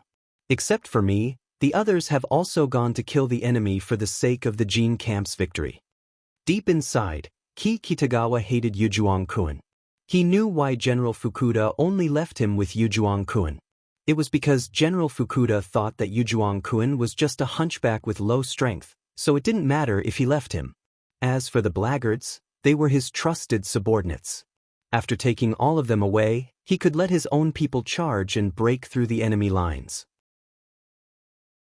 Even if all the blackguards died, General Fukuda wouldn't care too much. "Yujuan-kun, has your golden core Saraira been perfected?" The hunchbacked middle-aged man's expression slightly changed. He quickly glanced at the dozens of people around him and respectfully replied, "It was perfected 2 years ago." Kitagawa nodded in satisfaction. As he unsheathed the long saber on his back, his figure instantly dashed to the front of 2 genetic warriors a dozen meters away. The 2 genetic warriors didn't even have time to react and their heads were directly chopped off. "There's no need to hide anymore since it's perfected, Yujuan-kun. Kill them all and we'll leave immediately," shouted Kitagawa fiercely. The hunchbacked middle-aged man's figure flickered and appeared a dozen meters away in another direction like a wisp of smoke. Several knives were shot out in an instant and pierced the throats of 3 genetic warriors, directly tearing half of their necks. It was a massacre. The progress was extremely fast. In just 2 minutes, a total of 46 genetic warriors were killed by the 2 men. The hunchbacked middle-aged man wiped the blood off his scimitar and respectfully came to Kitagawa, asking, "What should we do next, Sir Kitagawa?" Kitagawa looked around. After making sure that there were no living people around, he coldly said, "General Fukuda has begun to distrust me, so there's no need for us to stay here anymore. He's heartless and I'm unjust, so the 2 of us are equally matched. It's a pity for my blackguards. I can only watch them being led to death by that old crook Fukuda, and I can't save them. Let's go." We'll leave this place and go down the mountain to carry out our mission elsewhere. We still have another mission? Asked the hunchbacked middle-aged man in surprise. A hint of helplessness could be heard in Kitagawa's tone. He nodded and said, "There's actually another terrifying force in Japan, and it's definitely not worse than the Joyous Palace and the Jin Camp." The battle between the Joyous Palace and the Jin Camp was instigated by them. Hence, we must obey their orders if we want to survive. A horrified look could be seen on the hunchbacked middle-aged man's face. Never in his wildest dreams did he expect that there would be a third cultivation force in Japan. He knew Kitagawa well since he had been following him for decades after all. Kitagawa, who had always been fearless, had a trace of helplessness and a bit of fear in his tone when he mentioned that force, which shocked him inwardly. At the summit of Mount Gazing, Tan Shio quietly stood at the top of the pine tree, watching the Joyous Palace's members and the Jin Camp's warriors appearing on both sides. He was wearing an invisibility charm and had completely converged his aura. Even his pores were closed and there was no exchange of aura. Hence, neither the Joyous Palace's people nor the Jin Camp's people could detect his existence. Kill! Kill! Thousands of experts launched a crazy battle on Mount Gazing. The scene was far more tragic than ordinary people could imagine. Buzz, buzz, buzz. 3 divine senses came from 3 different directions and quickly transmitted towards the island nation of Mount Watanabe. In just a few breaths of time, the battle on Mount Watanabe was clearly seen by the super experts from the other countries. Country. In a courtyard in San Francisco, the figure of an old man shrouded in black mist was faintly discernible. Glittering and translucent crystals around him exuded a soft white light that continuously poured into the black mist. Whoosh! A figure flickered lightning fast from the distance and appeared in front of the old man in just a short moment. Intense shock could be seen in his eyes as he directly knelt on the ground and waited quietly. Interesting. The old man shrouded in black mist opened his eyes and a dazzling brilliance burst out, causing 2 half-meter-deep black holes to appear on the ground in front of him. The old man's voice was filled with a playful smile. The Caucasian man kneeling there suddenly looked up and asked, "What the hell happened, Venerable Wu?" The old man shook his head and smilingly said, "It's just a bunch of ants killing each other. But among those ants, there are 2 ants with pretty good strength." The Caucasian man hurriedly asked, "Where did the battle take place?" "Poor they. Do you want me to rush over there immediately?" "Venerable Wu, you once said that no matter where there's a large-scale battle, we must rush there as much as possible to get some benefits from it." Chapter 1159. A contemptuous look appeared in the old man's eyes. He sat cross-legged and shook his head. "I only know that it's Japan, but I don't know who they are. Forget it. Let's not meddle in the affairs of Japan since they're far away from us. They're just a bunch of nobodies who can't achieve anything. They can't break through the shackles even if they kill each other." The Caucasian man hesitated and said, "Venerable Wu, since there's a large-scale battle going on in Japan, we might be able to profit from it." The old man gently raised his arm and a violent black smoke column suddenly bombarded the Caucasian man. A bit of killing intent could be heard in the old man's voice as he coldly snorted. "You dare to go against my will?" "I dare not." The Caucasian man was sent flying more than 10 meters away, crashing heavily into the wall. However, in the next moment he immediately flipped over and knelt down about 10 meters away from the old man. After respectfully kowtowing a few times, he quickly retreated. The old man looked at the Caucasian man's back as he left, and the contemptuous look in his eyes turned more intense. He had indeed issued an order before that no matter where there was a large-scale battle, he must rush there as fast as possible. Once those people were injured, he would finally reap the benefits. However, he had already broken through the shackles and possessed a formidable power that those cultivators couldn't even imagine. Why would he care about the benefits? India. Inside the pyramid jungle. A bare-chested old man with bare feet was standing there. He looked like a candle in the wind and was on the verge of collapse, but there was a strange expression on his wrinkled face. "How interesting. I didn't expect that there would be so many cultivators in such a small Japan. Judging from the battle scene, it should be those Buddhist cultivators who won, right?" But aren't the real Buddhist cultivators from China's Buddhist sect? These Buddhist cultivators, are they cultivators who have fallen into the demonic path?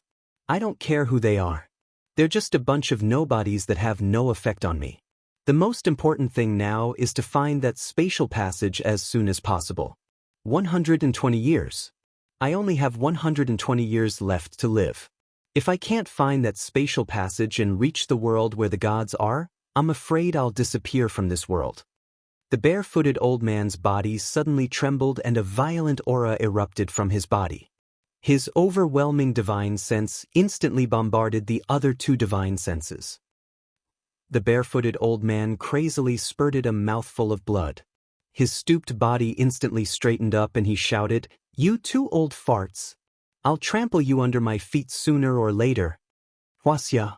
In the Qilian mountains of Qinghai province, an old lady dressed in linen clothes and a headscarf was lying on a bamboo chair in a thatched hut. The airflow around her formed lines, constantly twisting. Outside the thatched hut, 9 young girls in white dresses with long hair draped over their shoulders seemed to have sensed the energy fluctuations in the thatched cottage. They floated over from afar and stood in a row. The old woman's body suddenly trembled, and she instantly stood up straight. As she opened her arms, her skinny fingers turned into dragon claws, and an ear-piercing voice came from her mouth. "This old woman is protecting China. Even if all the living beings in that tiny island country are slaughtered, it has nothing to do with this old woman. If you two old farts are interested, feel free to go there and mess around. 13 years later, I'll be waiting for you at the Arctic glacier." Her words. Whether it was the old man shrouded in black mist in M country or the old man under the pyramid, both of them could hear her words clearly. In an instant, the two divine senses retracted like a tide. The old woman floated out of the thatched cottage and looked up at the direction of Japan. A smile outlined on the corner of her mouth and she muttered, "It's a pity that you're still too young. You may be talented and your cultivation speed is incomparable to ordinary people, but I'm afraid it'll be difficult for you to break through to the crossing tribulation stage 13 years later. But since you're willing to toss and turn, then do as you please."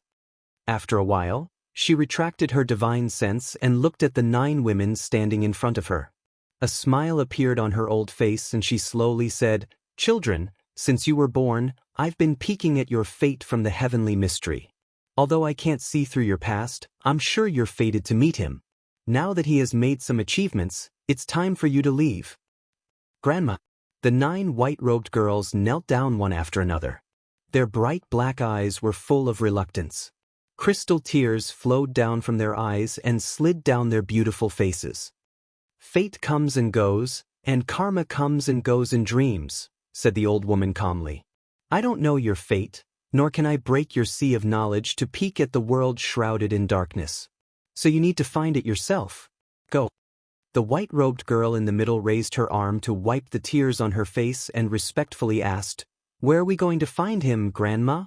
The old woman shook her head and said, "I can't calculate his fate and can't control the trajectory of his fate. Although he's in Japan now, I'm afraid he'll leave there in a few days if my guess is correct. So you need to find him yourself." The white-robed girl in the middle asked, "Please point us to a range, Grandma." The old woman couldn't help laughing and said, "Zhongling, you're the smartest girl. You've been following this old woman for decades and have figured out some of my temperament. Forget it. Making you look like headless flies is really difficult for you. Let's go to Star City. He was born there and grew up there. That place is his root, after all." Star City? The 9 girls deeply remembered the name. They knelt down in front of the old woman and heavily kowtowed 3 times. "We're leaving, Grandma," the 9 girls said in unison. Their faces were filled with reluctance and sadness as they flew toward the south. The direction they were heading toward was the southern side of Qilian Mountain, where there was a small county called Qilian County, Japan. Gazing at the peak of the mountain, Tan Xiu stood on the pine tree, his heart tightened. Just a moment ago, he sensed 3 powerful divine senses. He could even judge the direction from which these 3 divine senses were transmitted. They were definitely not from Japan, but from a distant country. "It's not Jichima." It's not Gu Yen either. Tang Xiu was very familiar with these two people's spiritual senses, so he was clear about one thing. Aside from Gu Yenner and Ji Qimei, these two super powerhouses, there were still 3 other terrifying figures on Earth. Their cultivation was likely far beyond the spirit formation stage. Who are they? Tan Xiu originally planned to display his skills and began to crazily collect cultivation resources on Earth. Not only would he become stronger, but he would also be able to strengthen his tens of thousands of subordinates. But the appearance of the 3 divine senses made him change his mind in an instant. He had to keep a low profile and endure patiently. He must not easily expose himself before he figured out who the 3 divine senses belonged to. Otherwise, it would be very troublesome. The slaughter on the mountain became even more bloody and cruel. But Tan Xiu didn't have the mood to pay attention to it now. He was eager to figure out where the 3 divine senses came from and who they came from. Therefore, he looked at the fight around him. His figure fell down along with a lightning-like blade light, splitting the pine tree into 2 and falling at the foot of the tree. Time fleeted by. For 3 whole hours, the highest peak of the gazing mountain was brutally destroyed by the Joyous Palace and the Jin Camp's forces. Thousands of people were slaughtering each other. Almost every second, there would be someone dying. Fresh blood dyed the mountain peak red. Kill them! Dragon Vanquisher Sage's eyes were nearly bloodshot. The number of genetic warriors who died in his hands for 3 whole hours was at least 500. More than half of the dozens of cultivation experts were seriously injured by him. He had fought with General Fukuda more than a dozen times in the past 3 hours. He only managed to gain the upper hand each time, inflicting some injuries on General Fukuda, but he couldn't kill him. Suddenly, he saw General Fukuda lunging at him again, crazily brandishing his spear and dashing to his front in the blink of an eye. "You're courting death, Fukuda." Dragon Vanquisher Sage furiously roared and instantly blasted the Buddhist staff in his hand. In the blink of an eye, the staff had clashed hundreds of times with the spear. The moment he suppressed General Fukuda, a spot of light suddenly appeared in his eyes. In 1/100th of a second, this spot of light continued to expand until it finally formed the tip of a long sword. Damn it! Dragon Vanquisher Sage's complexion drastically changed. After he narrowly dodged the sudden attack of the long sword, General Fukuda's spear hit his back and tore a bloody wound. The moment he erupted, the owner of the long sword followed him like a shadow and instantly appeared behind him on the left. Puff! The long sword pierced Dragon Vanquisher Sage's left arm, but several silver needles shot out from Dragon Vanquisher Sage's fingers and hit the middle-aged man. He was blinded. A silver needle pierced his throat. The moment the middle-aged man screamed and retreated, Dragon Vanquisher Sage endured the pain from his wound and fiercely bombarded the man's chest with his Buddhist staff. The man's sternum caved in and blood crazily sprayed out from his mouth as he was sent flying upside down and heavily hit the ground. Damn it! General Fukuda flew into a rage. He grabbed a tube of blue genetic agent, pulled out the cork, and poured it into his mouth. Roar! In just a dozen seconds, General Fukuda's body soared. His height was originally about 1.85 meters, but now he was more than 1.9 meters. The muscles on his body were especially noticeable. Originally, he looked a little thin, but now, he looked exceptionally burly. Crazed Demon Spear. The spear in General Fukuda's hand was instantly thrown away. The overlapping spear shadows looked very chaotic, but they tightly sealed the surrounding space.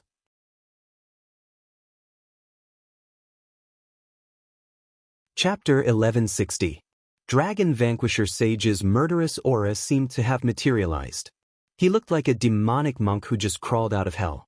As he took out a small drum, the drumming sounds instantly turned into energy waves that quickly spread in all directions.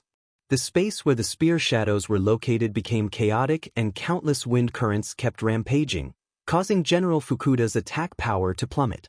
Kill him! Dragon Vanquisher Sage opened his mouth and spat out a glittering golden core relic that struck General Fukuda's chest lightning fast. Cracks appeared on the golden core relic and its luster dimmed in an instant. General Fukuda coughed out a mouthful of blood and was sent flying backward. However, Dragon Vanquisher Sage also paid an extremely painful price at this moment. Although the power of the overlapping spear shadows was greatly reduced, the spear shadows still bombarded his body, causing blood to spurt out and turn him into a bloody man in the blink of an eye. Explode! The small drum in Dragon Vanquisher Sage's hand instantly chased after General Fukuda and exploded a few meters away from him. The terrifying explosion wave caused the world to collapse, and the huge energy vortex twisted General Fukuda's body into a bloody mist. Puff, cough, cough. Dragon Vanquisher Sage's body was sent flying backward 100 meters and slammed on the mountain wall. At this moment, several experts comparable to Golden Core Stage experts quickly appeared beside Dragon Vanquisher Sage. One of them took out a porcelain bottle and poured the elixir inside into the sage's mouth. Only then did the sage's chaotic aura barely calm down a little. Kill. Kill them mercilessly. You must exterminate all the Gene Camp members. Dragon Vanquisher Sage coughed up 2 mouthfuls of blood again and ordered with bleak eyes. Understood. Only 2 of the Joyous Palace experts stayed with Dragon Vanquisher Sage while the rest rushed toward the genetic warriors in the surroundings. Massacre. The Joyous Palace members shouted the slogan, "General Fukuda is dead," and turned into a one-sided massacre. The remaining 800 members of the Gene Camp desperately resisted and tried to flee to the distance. However, the Joyous Palace experts were much stronger than the genetic warriors and were faster. Hence, the massacre speed soared when the morale of the Gene Camp's genetic warriors plummeted. In just a few minutes, hundreds of genetic warriors were slaughtered. Bao Lei. Suddenly, a genetic warrior stopped in his tracks. With a resolute expression, he tore open his coat and took out a fist-sized black metal ball from his waist. Bao Lei! Bao Lei! Bao Lei! There were a total of 18 people. All of them stopped and shouted. They also took out fist-sized black metal balls from their bodies and threw them toward the Joyous Palace experts who were chasing them. The violent explosion instantly engulfed everything within 100 meters. These 18 people paid the price with their lives and used the most terrifying killing weapons of the Gene Camp to bury more than 100 people of the Joyous Palace who were chasing them. Only those experts whose cultivation was comparable to the Gold Core Stage were barely able to survive. However, the injuries on their bodies were extremely serious. At the peak of the mountain, Tan Xiao sprinted out from under the half of the green pine tree. The originally 10-meter-tall green pine tree was now only half a meter tall. Half of this half-a-meter-tall tree trunk had been split in half. It's almost time. Tan Xiao instantly released the divine sword in his hand and instantly beheaded all the Joyous Palace's disciples within a radius of tens of meters. As a huge amount of primal chaos force was released, the Jade Array core buried around the green pine tree was instantly activated. Along with the flow of his primal chaos force, the array patterns that Tang Xiao had engraved in advance within the range of tens of kilometers around the mountain were completely stimulated in an instant. Sky Coiling Array. Tan Xiao's figure vanished into thin air before countless people's eyes. The remaining Joyous Palace's disciples and the Gene Camp's genetic warriors all felt the changes in the surrounding airflow at this moment. Halfway up the mountain, Dragon Vanquisher Sage's complexion drastically changed all of a sudden. He could sense the changes in the airflow in the surroundings. The seriously injured him instantly jumped up and shouted, "All Joyous Palace disciples, heed my order. Everyone, stop chasing the enemy and come to me immediately." What? All the Joyous Palace's disciples within a radius of a few kilometers looked at Dragon Vanquisher Sage's direction in disbelief. Never in their wildest dreams did they expect that the Palace Master would issue such an order at this time when all the Gene Camp's enemies were about to be wiped out. But the same thought popped up in everyone's mind. After quickly exchanging glances with their companions around them, they finally chose to obey the order and passed on Dragon Vanquisher Sage's order to the surroundings. Then, they quickly rushed toward his direction. The Gene Camp's genetic warriors immediately relaxed after they found that the Joyous Palace's powerful enemies didn't chase after them. General Fukuda was dead and they didn't want to continue fighting. The right choice at this time was to preserve their lives. Just as they were about to dash to the foot of the mountain, they suddenly hit a layer of energy wall. Layers of ripples surged on the transparent energy shield. The remaining 400 Gene Camp's warriors were completely shocked. They had never encountered such a strange situation, nor did they know the existence of an array. Halfway up the mountain, Yukime was shocked. Her eyes wandered around for a while before she quickly came to Dragon Vanquisher Sage's side and hurriedly said, "Someone must have arranged an array here, Palace Master.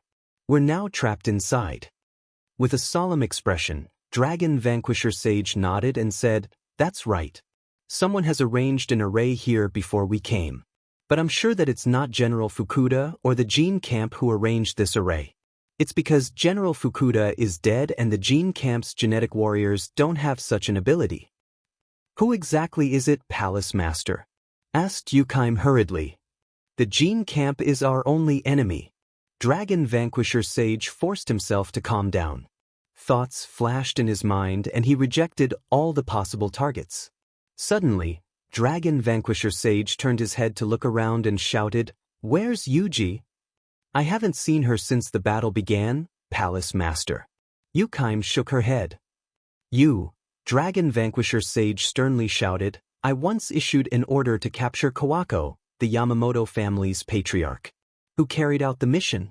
Was it Yuji?" "That's right. It was Yuji herself." Yukime nodded. "But then we got into a fight with the Gene Camp's people, so we neglected this matter." "Ah, damn it. I remember now.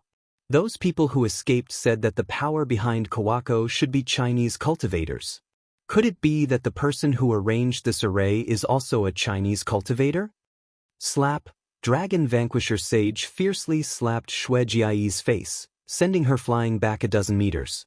Then, he dashed to her in an instant, grabbed her clothes and shouted, "Why didn't you report to me about the appearance of a Chinese cultivator?"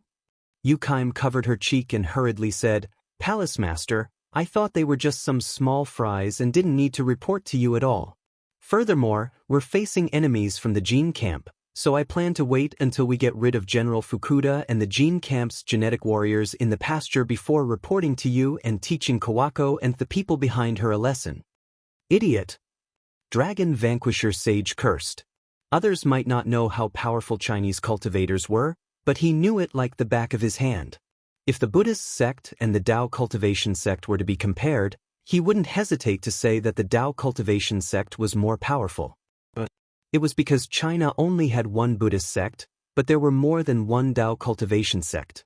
There were even some Tao cultivation clans and rogue cultivators. The number was so many that he didn't know the exact number. "Amitba!" A voice as loud as a bell came from afar. 18 figures flickered and quickly appeared in the sight of the Joyous Palace's disciples. Dragon Vanquisher Sage's pupils shrunk and disbelief filled his eyes. Although the Joyous Palace's disciples were also Buddhist cultivators, they would never say such a thing. Surrounded by more than a dozen Joyous Palace's higher-ups, Dragon Vanquisher Sage appeared in front of the 18 Buddhist eminent monks. The corner of his mouth couldn't help but twitch a few times and fear could be seen on his face. Blackface Buddha? Jade Buddha? Dragon Vanquisher Sage knew the 18 people in front of him and remembered each and every one of them very clearly. These 18 people were born in the same era as him and used to be his competitors. It was just that he didn't expect that he would see 18 of them in Japan at the same time. Blackface Buddha grabbed the exorcism wand and coldly stared at Dragon Vanquisher Sage. Then he shouted in a deep voice, "This penniless monk is very surprised that the Joyous Palace appeared in Japan. I was wondering what kind of powerful person could escape the pursuit. Little did I expect that you didn't die, Dragon Vanquisher Sage, and are still doing well in Japan. Today, this penniless monk will still clean up the Buddhist sect and kill you, you evil remnant." Dragon Vanquisher Sage took half a step back and angrily roared, "Blackface Buddha, you killed 9 of my martial brothers and 4 of my martial uncles. You even made me struggle for several months with serious injuries. Is the catastrophe and punishment for my joyous sect not enough?" "The cultivation art you practice is correct," said Blackface Buddha coldly. "Joyous Buddha, great freedom. You can form a partnership and dual cultivate with a woman. However, the Joyful Clan scoundrels actually pillaged and committed all sorts of evil deeds in order to become more powerful. My Buddhist sect's reputation has been ruined because of you. We've been living in seclusion in the depths of the mountains for decades and rarely contacted the outside world. This sin and shame must be washed away with the blood of all of you. Today, you and everyone from the Joyous Palace must die. You must pay a painful price.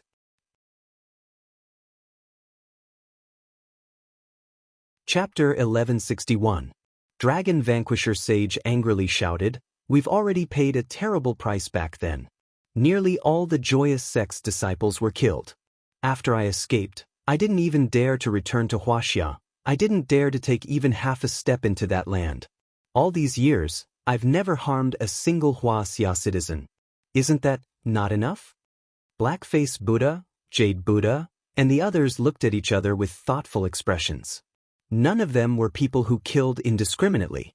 Even though Blackface Buddha was the Buddhist sect's law enforcement hallmaster, even though he had killed countless people in the past, he had Buddha in his heart, and he advocated for Buddha's benevolence. Regardless of whether it was a Taoist or a Buddhist cultivator, killing was only a way to resolve the danger. What they cared about was the lives of the people of Huaxia. As for the people of the island, although they also cherish their lives, they do not cherish it very much. In the past, in that turbulent dark age, every single one of them had walked out of the mountain gate and launched a frenzied massacre against the invaders of the island countries. Therefore, they were very disgusted with this race. Dragon Vanquisher Sage was also aware of this matter because they understood their true nature. Because of that, the Blackface Buddha, Jade Buddha, and the others hesitated. Swish! A figure shot over from the distance like a bolt of lightning. When he appeared before the 18 senior monks of the Blackface Buddha sect, the 18 senior monks all bowed respectfully. Dragon Vanquisher Sage was dumbfounded. He knew the identity of Blackface Buddha and the others, but he couldn't figure out why they would bow to a young man despite being hundreds of years old. Moreover, their expressions were so respectful towards that young man. Who was he? What qualifications did he have to make the 18 eminent monks of the Buddhist sect so respectful to him? With hands behind his back, Tan Xiu smiled and nodded at Blackface Buddha and the others. Then he slowly turned around to look at Dragon Vanquisher Sage and smilingly said, "Joyous Palace, Dragon Vanquisher Sage. Am I right?" "It's me."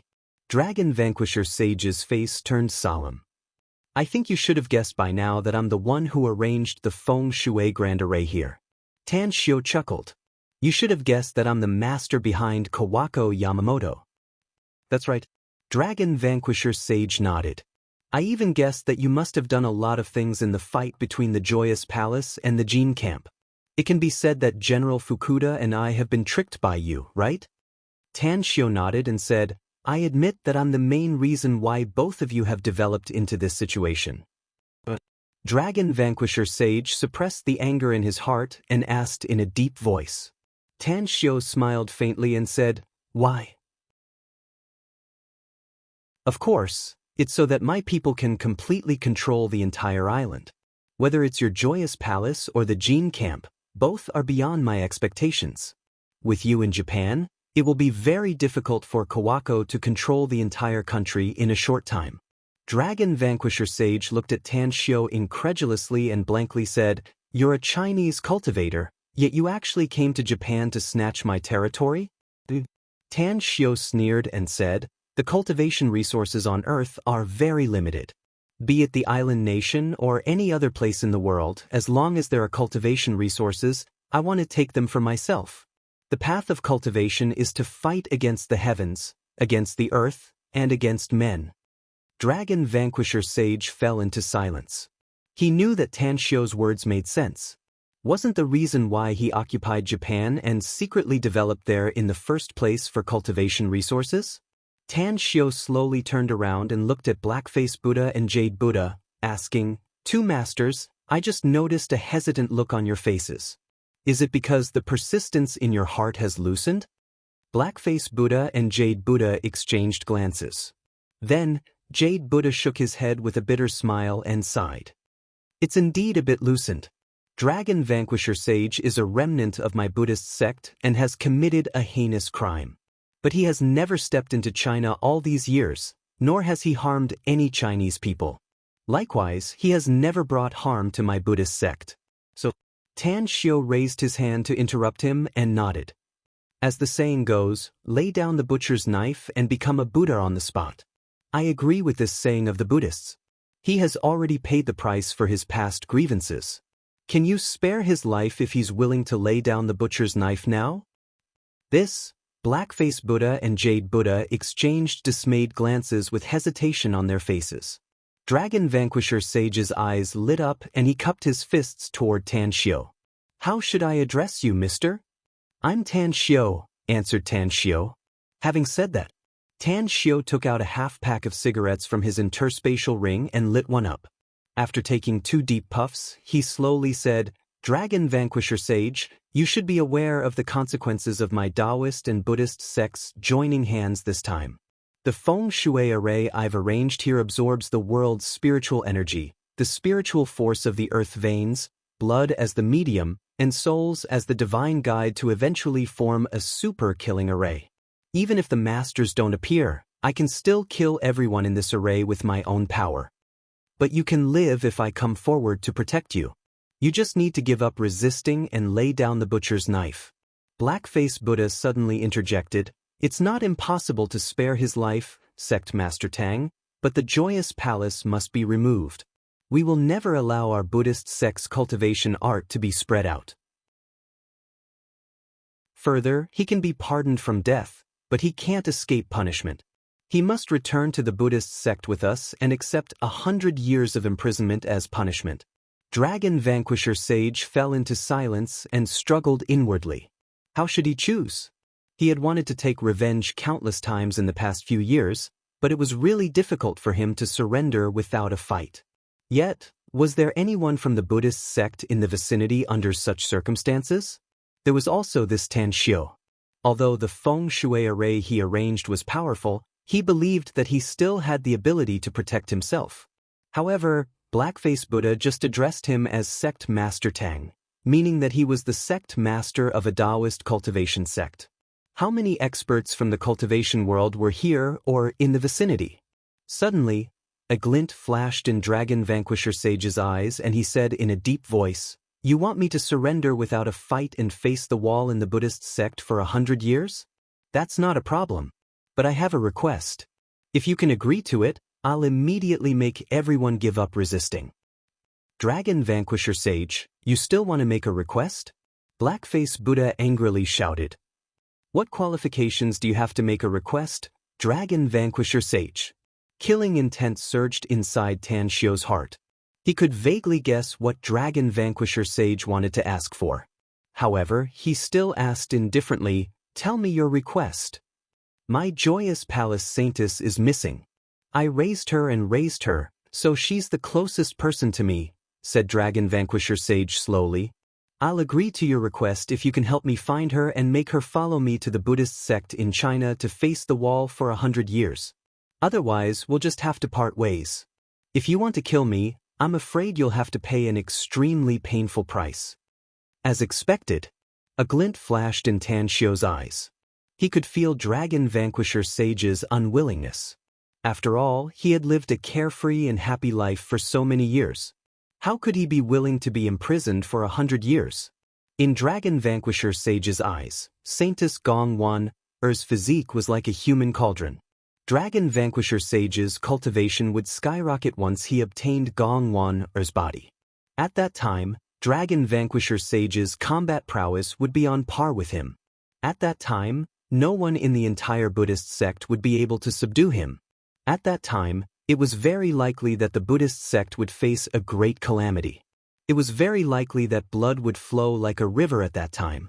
Tan Xiu turned to look at the 18 eminent monks and slowly said, Masters, you must lay down your butcher's knife and become a Buddha on the spot. But if you lay down your butcher's knife and your heart is filled with hostility, not only will you not become a Buddha, but you'll also become a butcher's knife on Buddha's neck. The hostility in his heart is too strong, and his hatred for the Buddhist sect is too intense. Forget it. Ashes to ashes and dust to dust is the best ending for him. Blackface Buddha looked at Tan Xiao with a bewildered expression and asked, "Why do you say that, Sect Master Tang?" "The Joyous Palace Saintess is the target of Dragon Vanquisher Sage's cultivation," said Tan Xiao indifferently. "Once he destroys her body and plunders all the energy inside her, I'm sure all masters are well aware of how much his power will soar. How many people in the Buddhist sect can restrain him at that time? Who can guarantee that he won't go on a killing spree in the Buddhist sect to avenge his brothers and sisters?" Blackface Buddha's eyes narrowed and killing intent emerged again. Jade Buddha slowly nodded and said, "Sect Master Tang is right. Dragon Vanquisher Sage's intention for making such a request is to be put to death. I thought he would repent sincerely, but I didn't expect him to have another scheme. The cultivation of a female cauldron is simply insane. It seems that every disciple of the Joyous Palace has fallen deeply into the demonic path and can't extricate themselves. This penniless monk will clean up this scourge for this world." A golden Vajra ring was removed from Jade Buddha's wrist. It kept growing bigger and bigger until it was the size of a millstone in just a few breaths of time. Then a ring of flame ignited on the Vajra ring, causing Jade Buddha's violent aura to soar. The Vajra ring had already arrived in front of Dragon Vanquisher Sage when it was about to pounce on him. "Damn! The Buddhist sect's supreme treasure, the Vajra ring? Jade Buddha, don't blame me for being ruthless since you insist on fighting this palace to the death. All Joyous Palace disciples heed my order and go all out to kill the enemies. As long as you can kill all these enemies today, this palace will lift the seal on your bodies and give you a lot of cultivation resources." Dragon Vanquisher Sage furiously shouted and slammed the Vajra ring with the Buddhist staff in his hand. Bim! A violent energy wave spread in all directions. Dragon Vanquisher Sage's arms were numb and blood flowed out from the corner of his mouth again.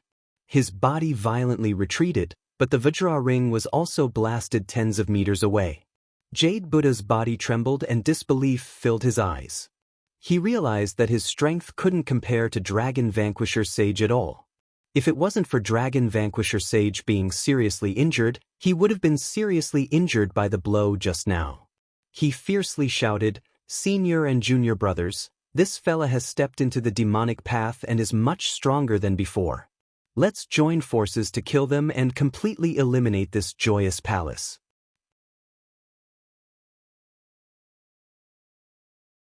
Chapter 1162.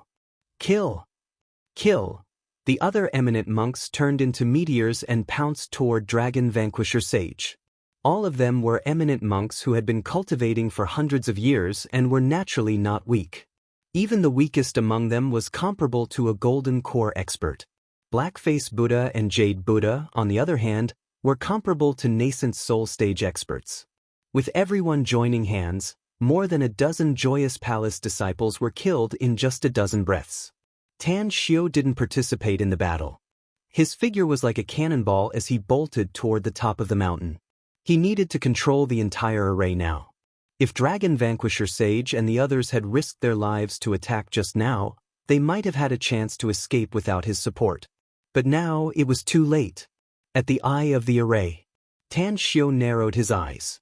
Through the array, he saw hundreds of Gene Camp warriors bombarding the array's energy shield in every possible way, trying to break the array and escape from this world.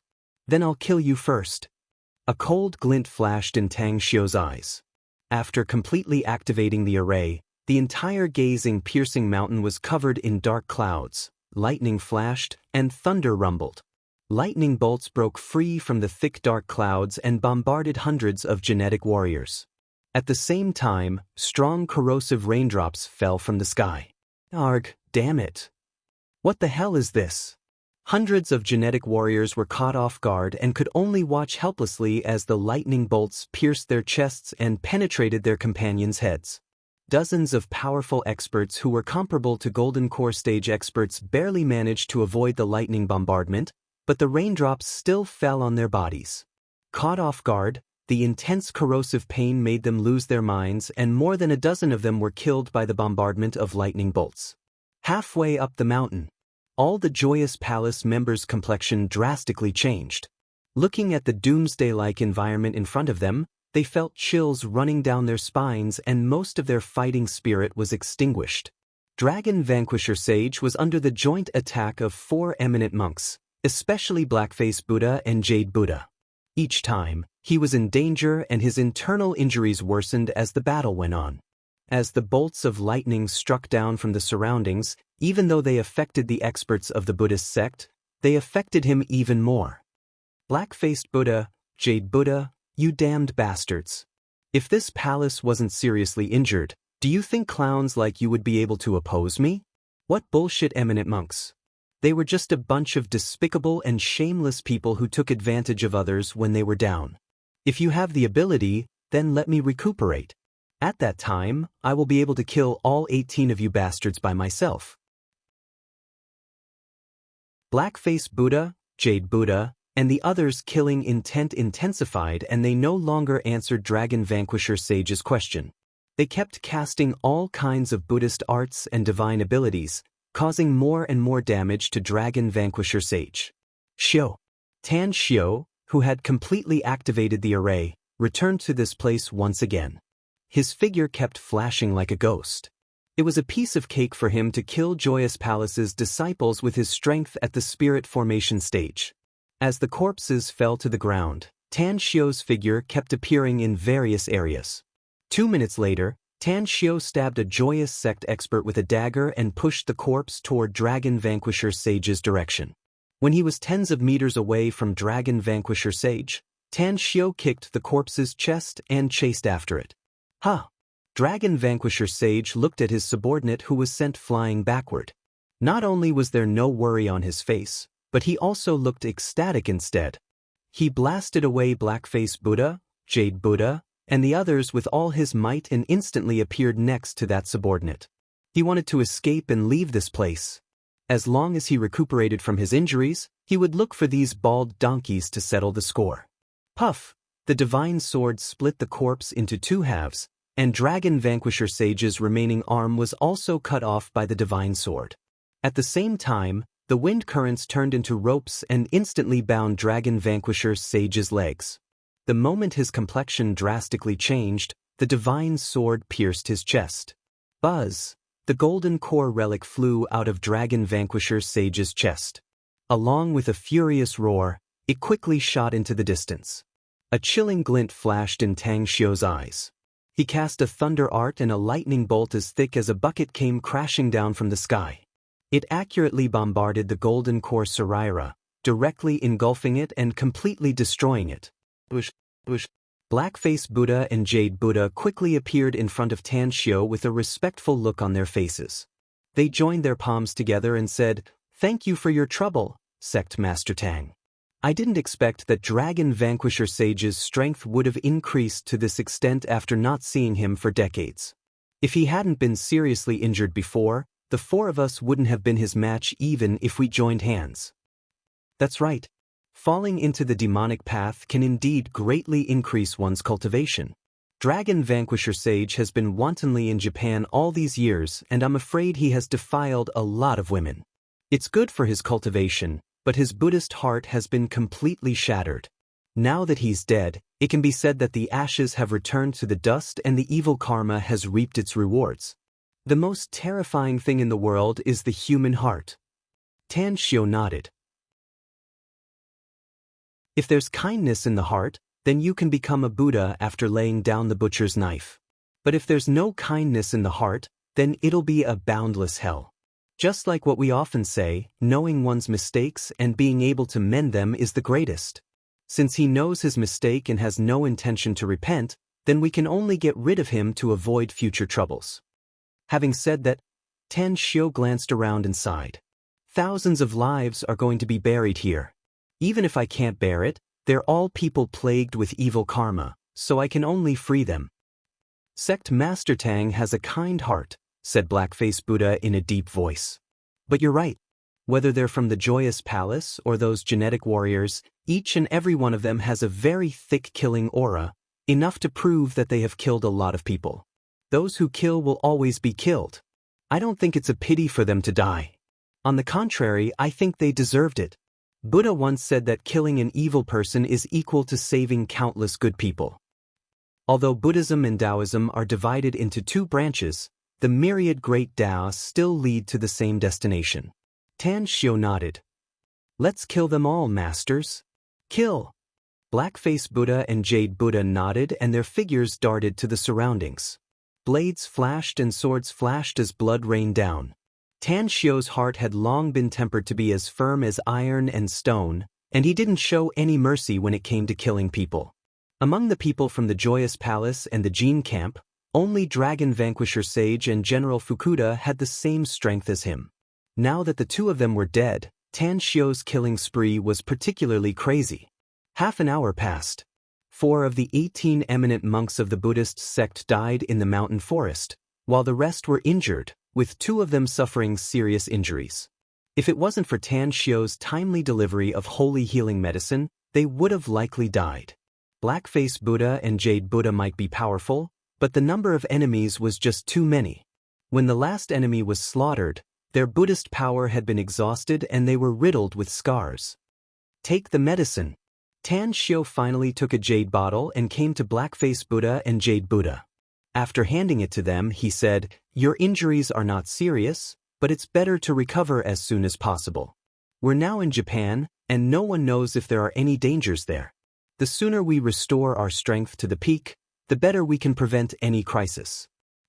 Blackface Buddha and Jade Buddha looked at Tan Xiu speechlessly. They didn't even try to be modest, yet Tan Xiu blurted out such a long string of words. However, the two of them felt warm inside. They gave Tan Xiu a grateful look, took the jade bottle, and quickly took the holy healing medicine. They didn't know that Tan Xiu had been worrying about something else.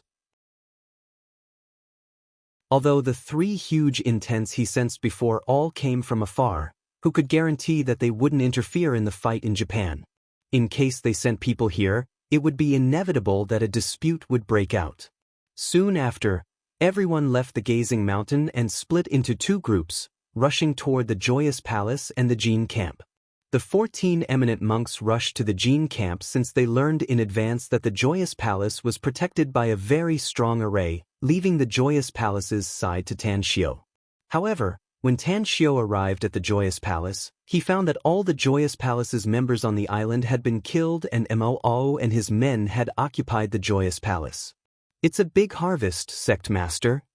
With an excited look on his rough face, Mo came to greet him as fast as he could. Tan Xiu raised his brows and asked, "What harvest?" "You'll know after you come with me, sect master," said Mo. The Joyous Palace has been in Japan for decades, so their collection is simply terrifying. Let alone those precious herbs and various cultivation materials, just the gold and silver alone is shocking enough. That's right, there are also a lot of antiques and curios, all of which are good stuff. Tan Xiu's heart moved and he followed Mo into an antique pavilion. To his surprise, there was an elevator in this classical-style building. After the two entered the elevator, Tan Xiu found that there were buttons for the 1st, 2nd, and 3rd floors in addition to the 1st and 2nd floors. "An underground space?" asked Tan Xiu curiously. Mo heavily nodded and said, "The 3rd floor is filled with gold, silver, and jewelry. We can definitely set up a large jewelry store if we can ship all of them out. Most importantly, the jewelry store will never lack products in the next few years.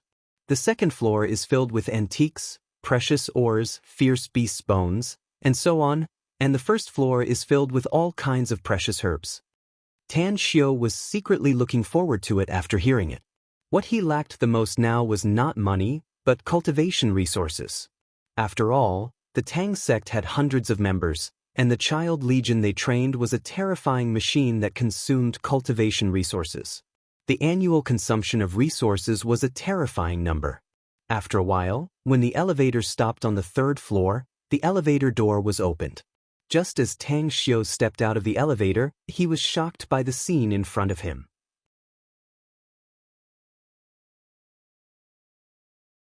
Chapter 1163.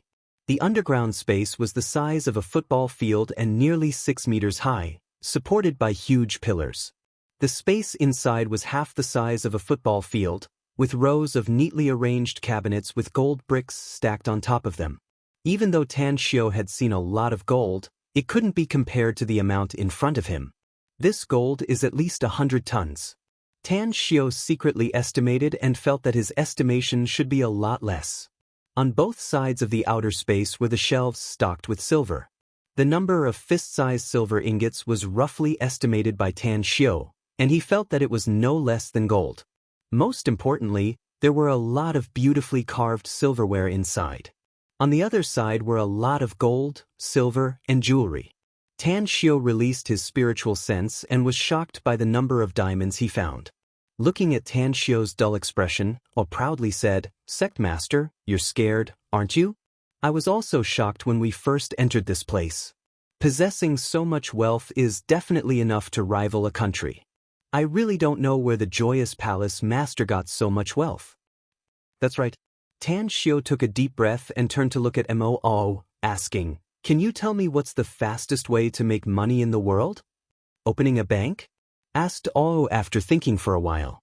Tan Xiao rolled his eyes and was about to speak when he suddenly heard the elevator door open and Yuji's voice came over. "The fastest way to make money in the world is naturally to be a bandit. Robbing people is just a shortcut, but robbing those rich and powerful people is a wise move. The Joyous Palace has existed for decades and has robbed dozens of rich and powerful people in Japan. It has established a huge number of companies in Japan, with more than 30 listed companies. It's a pity that there's no way to get the money in Dragon Vanquisher Sage's bank account, else boss could have become one of the world's top super rich people." Tan Xiao glanced at her and lightly said, "People need to be content with what they have. It's already a good harvest to get these gold, silver, and jewelry. As for the money in Dragon Vanquisher Sage's bank account, let those banks take advantage of it." "It's me who opened the Joyous Palace's array, boss," said Yuji with a smile. "Otherwise, they would still be outside trying to destroy the array. How are you going to reward me with such a great contribution?" Tan Xiao took a few steps towards Yuji and looked at her smiling face. The corner of his mouth slightly curved as he asked, "What reward do you want?" A chill ran down Yuji's spine. She hurriedly lowered her head and said, "This subordinate was just joking. I won't dare to object even if boss doesn't reward me with anything." Tan Xiao snorted coldly and lightly said, "Smart people never ask for rewards. I'll naturally reward them according to their merits if they do a good job." "Since you've already spoken, I can tell you that the reward you're about to receive is a medicinal pill." With that, Tan Xiao took out 2 bottles of pills from his space ring and threw them to Yuji. "These pills can make your cultivation take another step forward." Yuji's face lit up, and she hurriedly thanked, "Thank you, boss." Tan Xiao turned around and walked inside. When he released his divine sense just now, he discovered that there were a few pieces of gold that were somewhat unusual. He guessed that there was a high possibility that these pieces of gold contained gold essence. Mo walked to Yuji's side and glanced at Tan Xiao's back as he walked away. He retracted his gaze and gently patted Yuji's shoulder, lowering his voice and saying, "Today is a lesson for you. I hope you'll be smarter in the future." Finished. Mo chased after Tan Xiao. Yuji was taken aback, and a confused look appeared in her eyes. She had already received a reward, so how could it be a lesson? After thinking about it, she quickened her pace and asked in a low voice after catching up with Mo, "What do you mean?" Mo let out a faint smile and spoke in a voice that only the two of them could hear. "You're not an official disciple of the Tang sect yet, so you naturally don't know what the boss will reward you based on your merits. Since you've made a great contribution this time, I can reveal a little to you. With your contribution this time, if you didn't take the initiative to ask the boss for more, I'm afraid that the amount you got would be 10 times more than what you got now." "More than 10 times? Yuji's pupils shrunk and disbelief filled her eyes. "There's a saying in Huaxia that you learn from your mistakes." Mo sneered. "I hope you can keep this lesson in mind." Yuji's expression kept changing, and deep regret finally appeared on her face. That was 10 times more than the amount of pills. If she could get so many pills, wouldn't she be able to improve her cultivation and become more powerful in a short time? Suddenly, she seemed to recall something and caught up with Mo again, asking in a low voice, "Are there many opportunities to render meritorious deeds in the Tang sect?" Sect Master said that Earth is a peaceful world. Mo shook his head and said, "Although there are some killings, it can't be compared with other places. Therefore, some disciples of the Tang sect will have to wait for a long time to render meritorious deeds. However, you don't need to worry about it. As long as you can pass the test of Sect Master and successfully become a real disciple of the Tang sect, you'll be provided with a certain amount of cultivation resources every year. Additionally, you can also buy precious herbs, ores, and even fierce beasts' corpses and other resources through your own channels and exchange them for pills from the sect." The regret in Yuji's heart eased a lot after hearing it. She had money. Moreover, the amount was very large because some of the businesses she controlled over the years could bring her huge profits every year. Moreover, it was only after she went to the Joyous Palace that she secretly kept inside the pile of gold. Tan Xiu took out the gold bricks. Although the gold had been smelted, the gold essence was not destroyed. After giving it a thought, Tan Xiu stored all the gold, silver, jewelry, and other items in the entire third underground floor into his interspatial ring. A few minutes later, Yuji was tongue-tied and dumbfounded as she looked at the empty third underground floor. The shock inside her heart was hard to describe. In the past, Palace Master Dragon Vanquisher Sage had obtained several magic artifacts used for storage, but it was due to his great luck that he found them in some ruins. She heard that the largest space inside those storage artifacts was only the size of a house, about a dozen square meters. However, Tan Xiu actually put all the gold, silver, and jewelry in the third underground floor into his storage artifact. How big is the space inside this storage artifact? At the very least, it should be dozens of times bigger than the few magic artifacts that Palace Master Dragon Vanquisher Sage obtained, right? Let's go to the next floor. Tan Xiu didn't linger. After all, this was not his territory, so he would never leave behind anything that could be taken away. When the elevator stopped on the second underground floor, Tan Xiu stepped out of the elevator and saw a large number of antiques, precious ores, and fierce beast bones. Huh! Tan Xiu's figure flickered and instantly appeared in front of the wall tens of meters away. He looked at the complete skeleton of the fierce beast on the ground with a surprised look on his face. As he cast a seal on the fierce beast skeleton, a 10-centimeter-long golden bone finger floated out from the chest cavity and slowly floated in front of Tan Xiu. An immortal beast bone finger? Tan Xiu could sense the enormous immortal force contained in this bone finger. He even realized that if he could properly utilize this bone finger, not only would he be able to increase the strength of his physique by several times, but his cultivation level would also skyrocket a lot. There were treasures everywhere, and any one of them could be sold for a sky-high price. But in Tan Xiu's eyes, the gold, silver, and jewelry on the third underground floor as well as the other treasures here were not as valuable as this 10-centimeter-long bone finger. Shortly after, Tan Xiu put all the items into his interspatial ring and then went to the first underground floor. He didn't expect that the Joyous Palace actually had a huge reserve of precious herbs. There were even dozens of millennium-old wild ginsengs.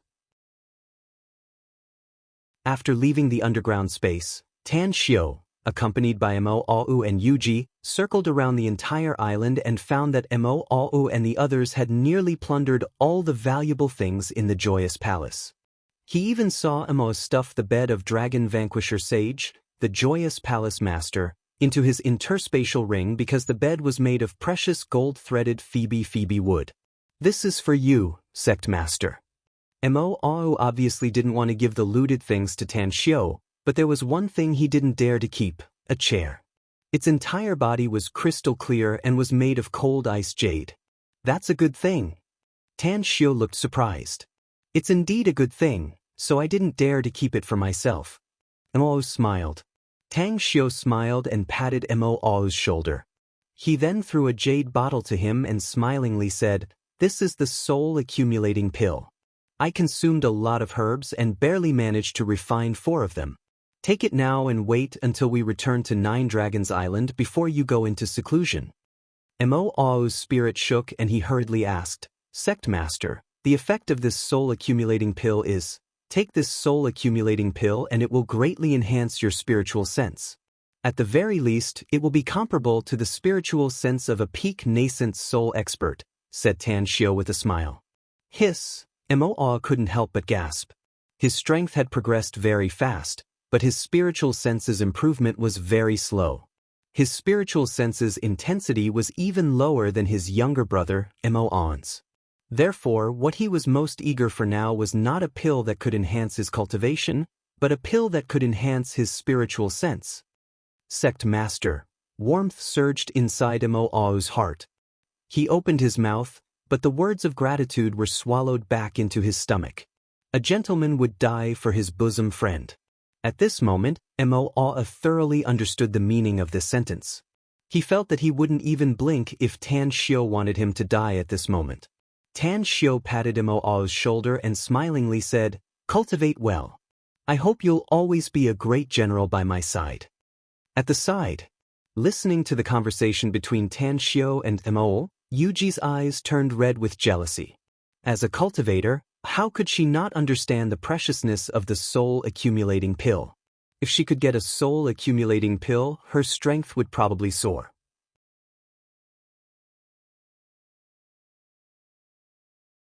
Chapter 1164. At the square of the Joyous Palace. Tan Xiu quietly stood on a 2-meter-high square concrete platform, his eyes overlooking the surroundings.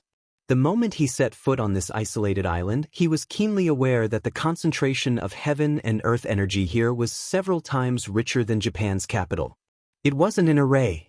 Instead, it was a small spiritual vein beneath the island. In fact, this spirit vein led to the bottomless ocean floor. However, he was a bit curious about it. The spiritual vein beneath the island had been forcibly cut off by someone with great divine power, so it could only extend for tens of kilometers at most. Otherwise, this isolated island would definitely be comparable to some blessed lands. Bush. Figures flickered lightning fast from all directions and quickly appeared in front of Tan Xiu. Mo Ao, Tang Guang, Kawako, He Xiong, Xue Sha, all looked excited as they looked at Tan Xiu. The harvest was quite bountiful. Even Tang'an, who was hiding in the dark, let out a faint smile. Her harvest was a lot, even more than Mo Ao's. She had stuffed a lot of valuable things into the interspatial ring she got from Tan Xiu. Where's Gongwan? Finally, Tan Xiu retracted his gaze from the distance and looked at the people in front of him. She left with Kitagawa and hasn't returned yet, answered Kawako. Tan Xiu furrowed his brows and slowly said, Let's wait for another half an hour. If they don't return within that time, then we won't wait anymore. 20 minutes later, 2 figures flickered lightning fast from the distance and quickly appeared in front of Tan Xiu and the others. The 2 returned this time, each carrying 2 big black suitcases. The moment they put the suitcases on the ground, it was obvious that they were loaded with heavy things. Where did you go? Asked Tan Xiu as he observed them. Kitagawa angrily glared at Gongwan and immediately cupped his fists. We went to the Jin camp's headquarters, boss. Tan Xiu frowned and asked, What did he do there? General Fukuda has been operating in Japan for hundreds of years, said Kitagawa. We thought he must have a lot of treasures there, so Gongwan and I personally went there. While the Buddhist monks were slaughtering the remaining genetic warriors, we sneaked in and found the Jin camp's treasury. The contents of these 4 suitcases were taken from the treasury of the Jin camp. There are even more things on the shore. Tan Xiu raised his eyebrows and said, Open the suitcase. Immediately after, the 4 big black suitcases were all opened. When Tang Xiu saw the contents inside, a surprised expression appeared on his face. It was because there was no gold or silver in these 4 suitcases. 3 of them only contained some precious jewels, jades, and some antique calligraphy and paintings. The 4th suitcase that was opened was filled with precious medicinal herbs. Even with Tan Xiu's experience, he felt that these medicinal herbs were very precious. Well done. Tan Xiu waved his hand and the contents of the 4 suitcases flew up and were quickly stored into his interspatial ring. Afterward, Tanshio took out 2 jade bottles and threw them to Ki Kitagawa and Gong Won. Then he lightly said, "You've made a great contribution this time, so these pills are your rewards. Go and bring everything here. I'll give you a big fortune later." A big fortune? Gong Won, and Ki Kitagawa exchanged glances. Just as Ki Kitagawa was about to take the rest of the things, Gong Won, suddenly said, "Boss, will Kitagawa be punished if I report him?" Tanshio squinted his eyes and asked, "What do you want to report him for?" Ki Kitagawa's expression drastically changed and he fiercely shouted, "Don't talk nonsense, Gong Won." Gong Won, took out a chopstick-thick golden rope from her sleeve and said, "This is the treasure we got from the Jean Camp storehouse. I don't know what it is exactly, though. Also, Ki Kitagawa also has one, but he got a fist-sized metal ball. I don't know what it is." Ki Kitagawa's expression drastically changed, and he glared at Gong Won with hatred. Then he unwillingly said, "Boss, the thing I took from the Jean Camp storehouse is mine. There's nothing special about it, but it has some meaning to me." "Take it out," said Tanshio. Ki Kitagawa's body slightly trembled a few times. He gritted his teeth and took out the fist-sized metal ball from his sleeve and said, "That's it. She's just an ordinary toy." A glint flashed in Tanshio's eyes. He looked at the small seal characters on the metal ball. A suction force suddenly appeared in his palm and sucked the metal ball from Ki Kitagawa's hand. As he cast a hand seal, the seal characters attached to it radiated golden light and gradually turned into golden starlight. Kacha! The metal ball split into 8 pieces and a sparkling and translucent ball the size of a ping-pong ball appeared in front of everyone. Others couldn't see it clearly, but Tanshio could clearly see that there was a phantom inside this sparkling and translucent ball. It was a frigid jellyfish. Tanshio didn't expect that such a thing would exist on Earth. It must be noted that this frigid jellyfish was a very good treasure even in the immortal world, and many super forces had it. It was precisely because of its existence that these super forces could deepen their foundation. Tanshio shifted to Ki Kitagawa and slowly asked, "Do you know what it is?" Ki Kitagawa felt that Tanshio's eyes seemed to be able to see through his mind. He hesitated for a moment and then braced himself to answer, "That's right. This is a Dragon Ball. General Fukuda once said that it was this Dragon Ball that made his cultivation soar. I've sneaked into his secret chamber several times before. Although I found the hiding place of this Dragon Ball, I never had a chance to steal it." "Idiot!" Tanshio cursed contemptuously and lightly said, "This isn't a Dragon Ball at all, but a carrier. It's a frigid jellyfish, an object that's very beneficial to all cultivators. You can choose to keep this thing for yourself, Ki Kitagawa, or I'll give you a fortune. Choose one of the two, and I want you to give me your answer now." Ki Kitagawa really wanted to take this thing back, but he could only endure the pain when he saw Tanshio's indifferent eyes and respectfully said, "I choose a fortune, boss." Tanshio nodded and said, "Go and bring everything here. In a moment, all of you here will be able to obtain a great fortune." Having said that, he quickly flew into the distance. It took him 4 hours to set up a feng shui formation on the entire island. The feng shui formation he had set up was a heaven-defying and heaven-defying formation. It was to completely destroy the feng shui treasured land and cut off the underground spirit veins. Then, it would be used to strengthen itself. Sky Pilfering Array. This array was actually created by one of Tanshio's disciples when he was in the immortal world. That disciple was an amazing cultivation genius who took only 3,000 years to cultivate to the golden immortal stage and was just a step away from reaching the perfected golden immortal stage. Unfortunately, he died in a battle before he could fully grow up. He didn't even leave any trace of his life, so his soul and soul were scattered. When Tanshio returned to the square, he saw more than a dozen people there. Among them was a slightly hunchbacked middle-aged man, and the rest were young women in white dresses. "Who are they?" asked Tanshio with a frown. Yuji stepped forward and answered, "They're my trusted maids." Ki Kitagawa followed closely behind her and said, "He's Lord Yuzhong, my trusted subordinate." Tanshio slightly furrowed his brows and lightly said, "They're no longer your maids and subordinates from today onward. The 16 of you, listen up. You now have two choices. First, stay on this island forever and never leave for the rest of your life.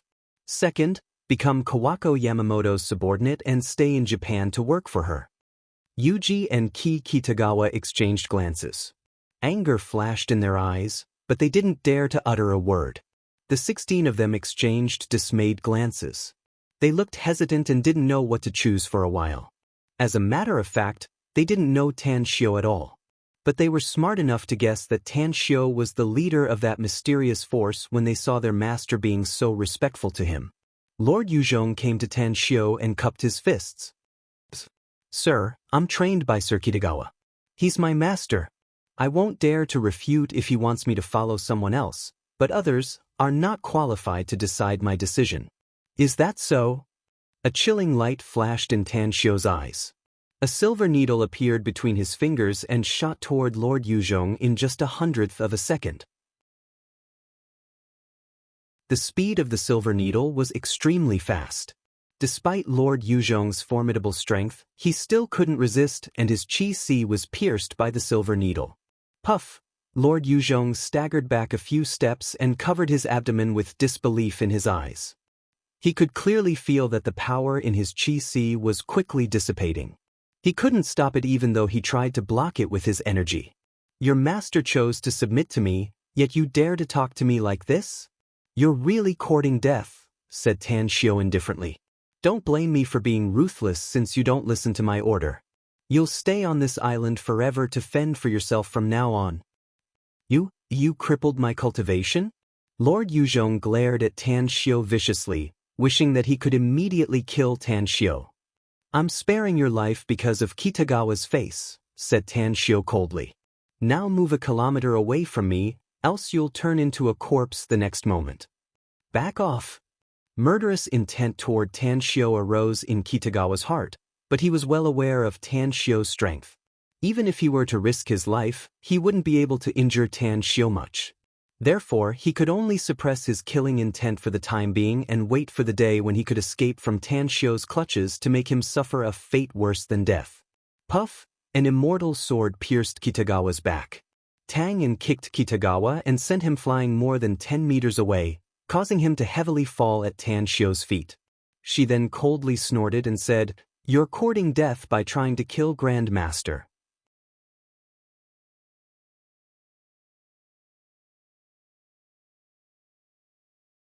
Chapter 1165. Tanshio indifferently watched as Kitagawa was killed by Tangen. Had the latter not taken action, he would have probably done it himself. He could tell from Kitagawa's performance that this guy was definitely an untamed wolf cub who would definitely devour his master one day. Yuji's maids watched Kitagawa being brutally killed and Yuju-kun being slashed into two halves by a sword light just as he fled tens of meters away. They shuddered and knelt before Kawako and called out, "Master!" "You don't need to call me master," said Kawako indifferently. "I'm not your master. As long as you work well under me in the future and make great contributions, I can recommend you to join the sect and become official disciples. At that time, your status may not be worse than your original master, Yuji." The maids fell into silence. Not worse than Yuji? Could this be an opportunity? An opportunity for me to make a comeback and become the master? Tanshio glanced at the silent Yuji and immediately drew more than 20 circles with a diameter of 1 meter on the square. Then he slowly said, "Everyone, sit cross-legged in the circle I drew and begin to circulate your cultivation art according to your cultivation technique. Remember, this is your fortune, and it's up to you how many benefits you can get. However, you need to remember one more thing. If you find that the energy in your body is too much and you can't hold it anymore, immediately stop cultivating and leave this square." Understood. Everyone didn't know what fortune Tanshio was talking about, but they knew that it should be beneficial to them. Activate the array. Tanshio stood on the cement platform, which was the core of the entire array. Under his control, the array was activated. As it operated, the heaven and earth spiritual energy from all directions instantly rushed toward the more than 20 people sitting cross-legged on the square. A huge spiritual force drilled out from the ground and poured into everyone's body on the square. What's going on? Heavens! Such a huge spiritual force. Am I dreaming? Spiritual force flooding my body? Whether it was Mo's group or the dozen or so young women in white dresses, all of them opened their eyes at this moment, and their eyes were filled with disbelief. Tan Xiu frowned and shouted in a deep voice, "Restrain your mind and get rid of all distracting thoughts. All of you, hurry up and refine the spiritual energy that entered your bodies." Instantly, as if awakened from a dream, more than 20 people began to cultivate. Standing on the concrete platform, Tang Xiu could feel 2 streams of spiritual force pouring into his body from the soles of his feet. A huge amount of spiritual force from the earth vein was drawn to his dantian and then injected into the empty space of the universe. Time flew by. The first planet grew larger and larger, and the second planet also began to expand. Even the third planet began to glow, showing signs of enlarging. Meanwhile, in the distant universe, there was a vast star field with countless living beings. Countless planets trembled slightly. Colorful lights exploded from the planets, making the universe look like a fairy tale world. Who is it? What happened? Which expert is disrupting the order of this world? In that area of the star field, powerful experts with great divine powers sprang out from the planets one after another. They hovered in the universe, and their divine senses spread out like a tide in all directions. However, they could feel the life force of the planet fading away, but they couldn't determine what was happening, nor could they find any target. In the sky, the clouds dispersed, and in the blue sky, an energy column emitting golden luster directly fell on top of Tan Xiu's head.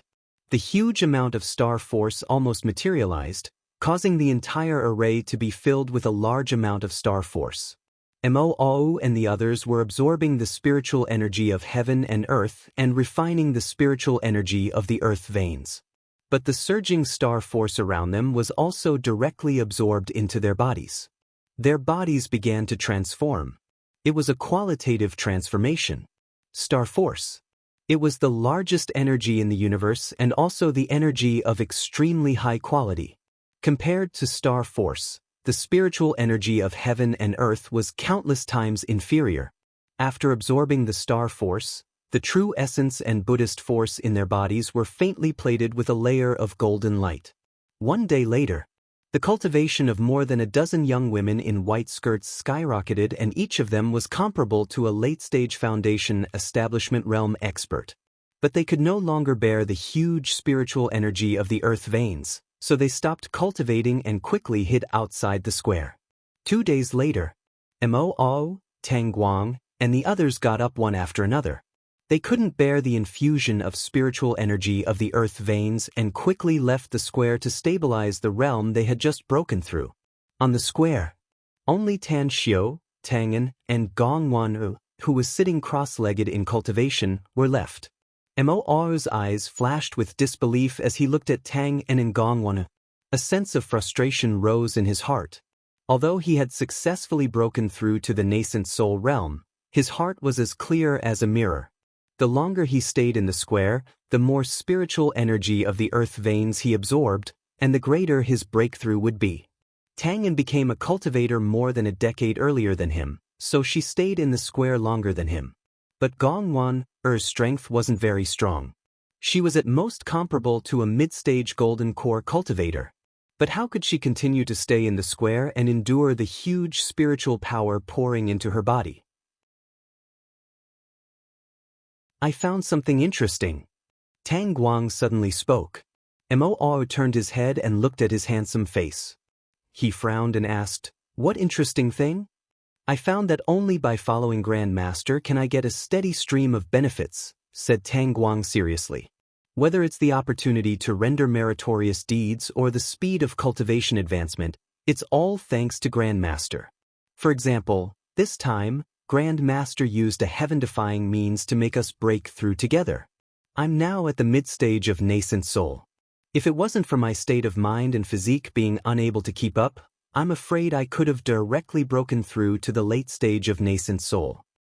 "You're not at the early stage of nascent soul?" exclaimed Moo. "You're at the mid-stage of nascent soul?" "That's right," answered Tang Guang with a smile. Mo turned to look at Shui Sha, He Xiong, and the others and asked, "What about you guys? What realm are you at now?" "Early stage of foundation establishment." Both of them looked at Tang Guang with envy and replied at the same time. Mo's heart calmed down and he sighed. "It seems that you stepped into the path of cultivation more than a decade earlier than us. Tang'an is still going on. I wonder if she'll break through to the nascent soul stage when she comes out of the square." The smile on Tang Guang's face froze. He shook his head helplessly and sighed. "I can't compare with her when it comes to cultivation. There's also a big gap between me and her when it comes to cultivation talent. I'll feel a bit shameful if she breaks through to the late stage of nascent soul, but I'll also be happy for her. I think it's natural for Elder Tang and to receive spiritual energy in the square for a longer period of time," said Kawako slowly. "But how could Gongwon hold on for so long? Given her strength, she should have left the square earlier than us." "There's something wrong with her," said Tang Guang. "I can probably guess why Grand Master subdued her. Ki Kitagawa once said that Gongwon has a special physique," said Kawako. "Tang'an disobeyed sect master's order and saved her from the battlefield. I believe she must have her own purpose." Half a day later, Tang'an woke up from her cultivation and looked at Tan Xiu with admiration in her eyes.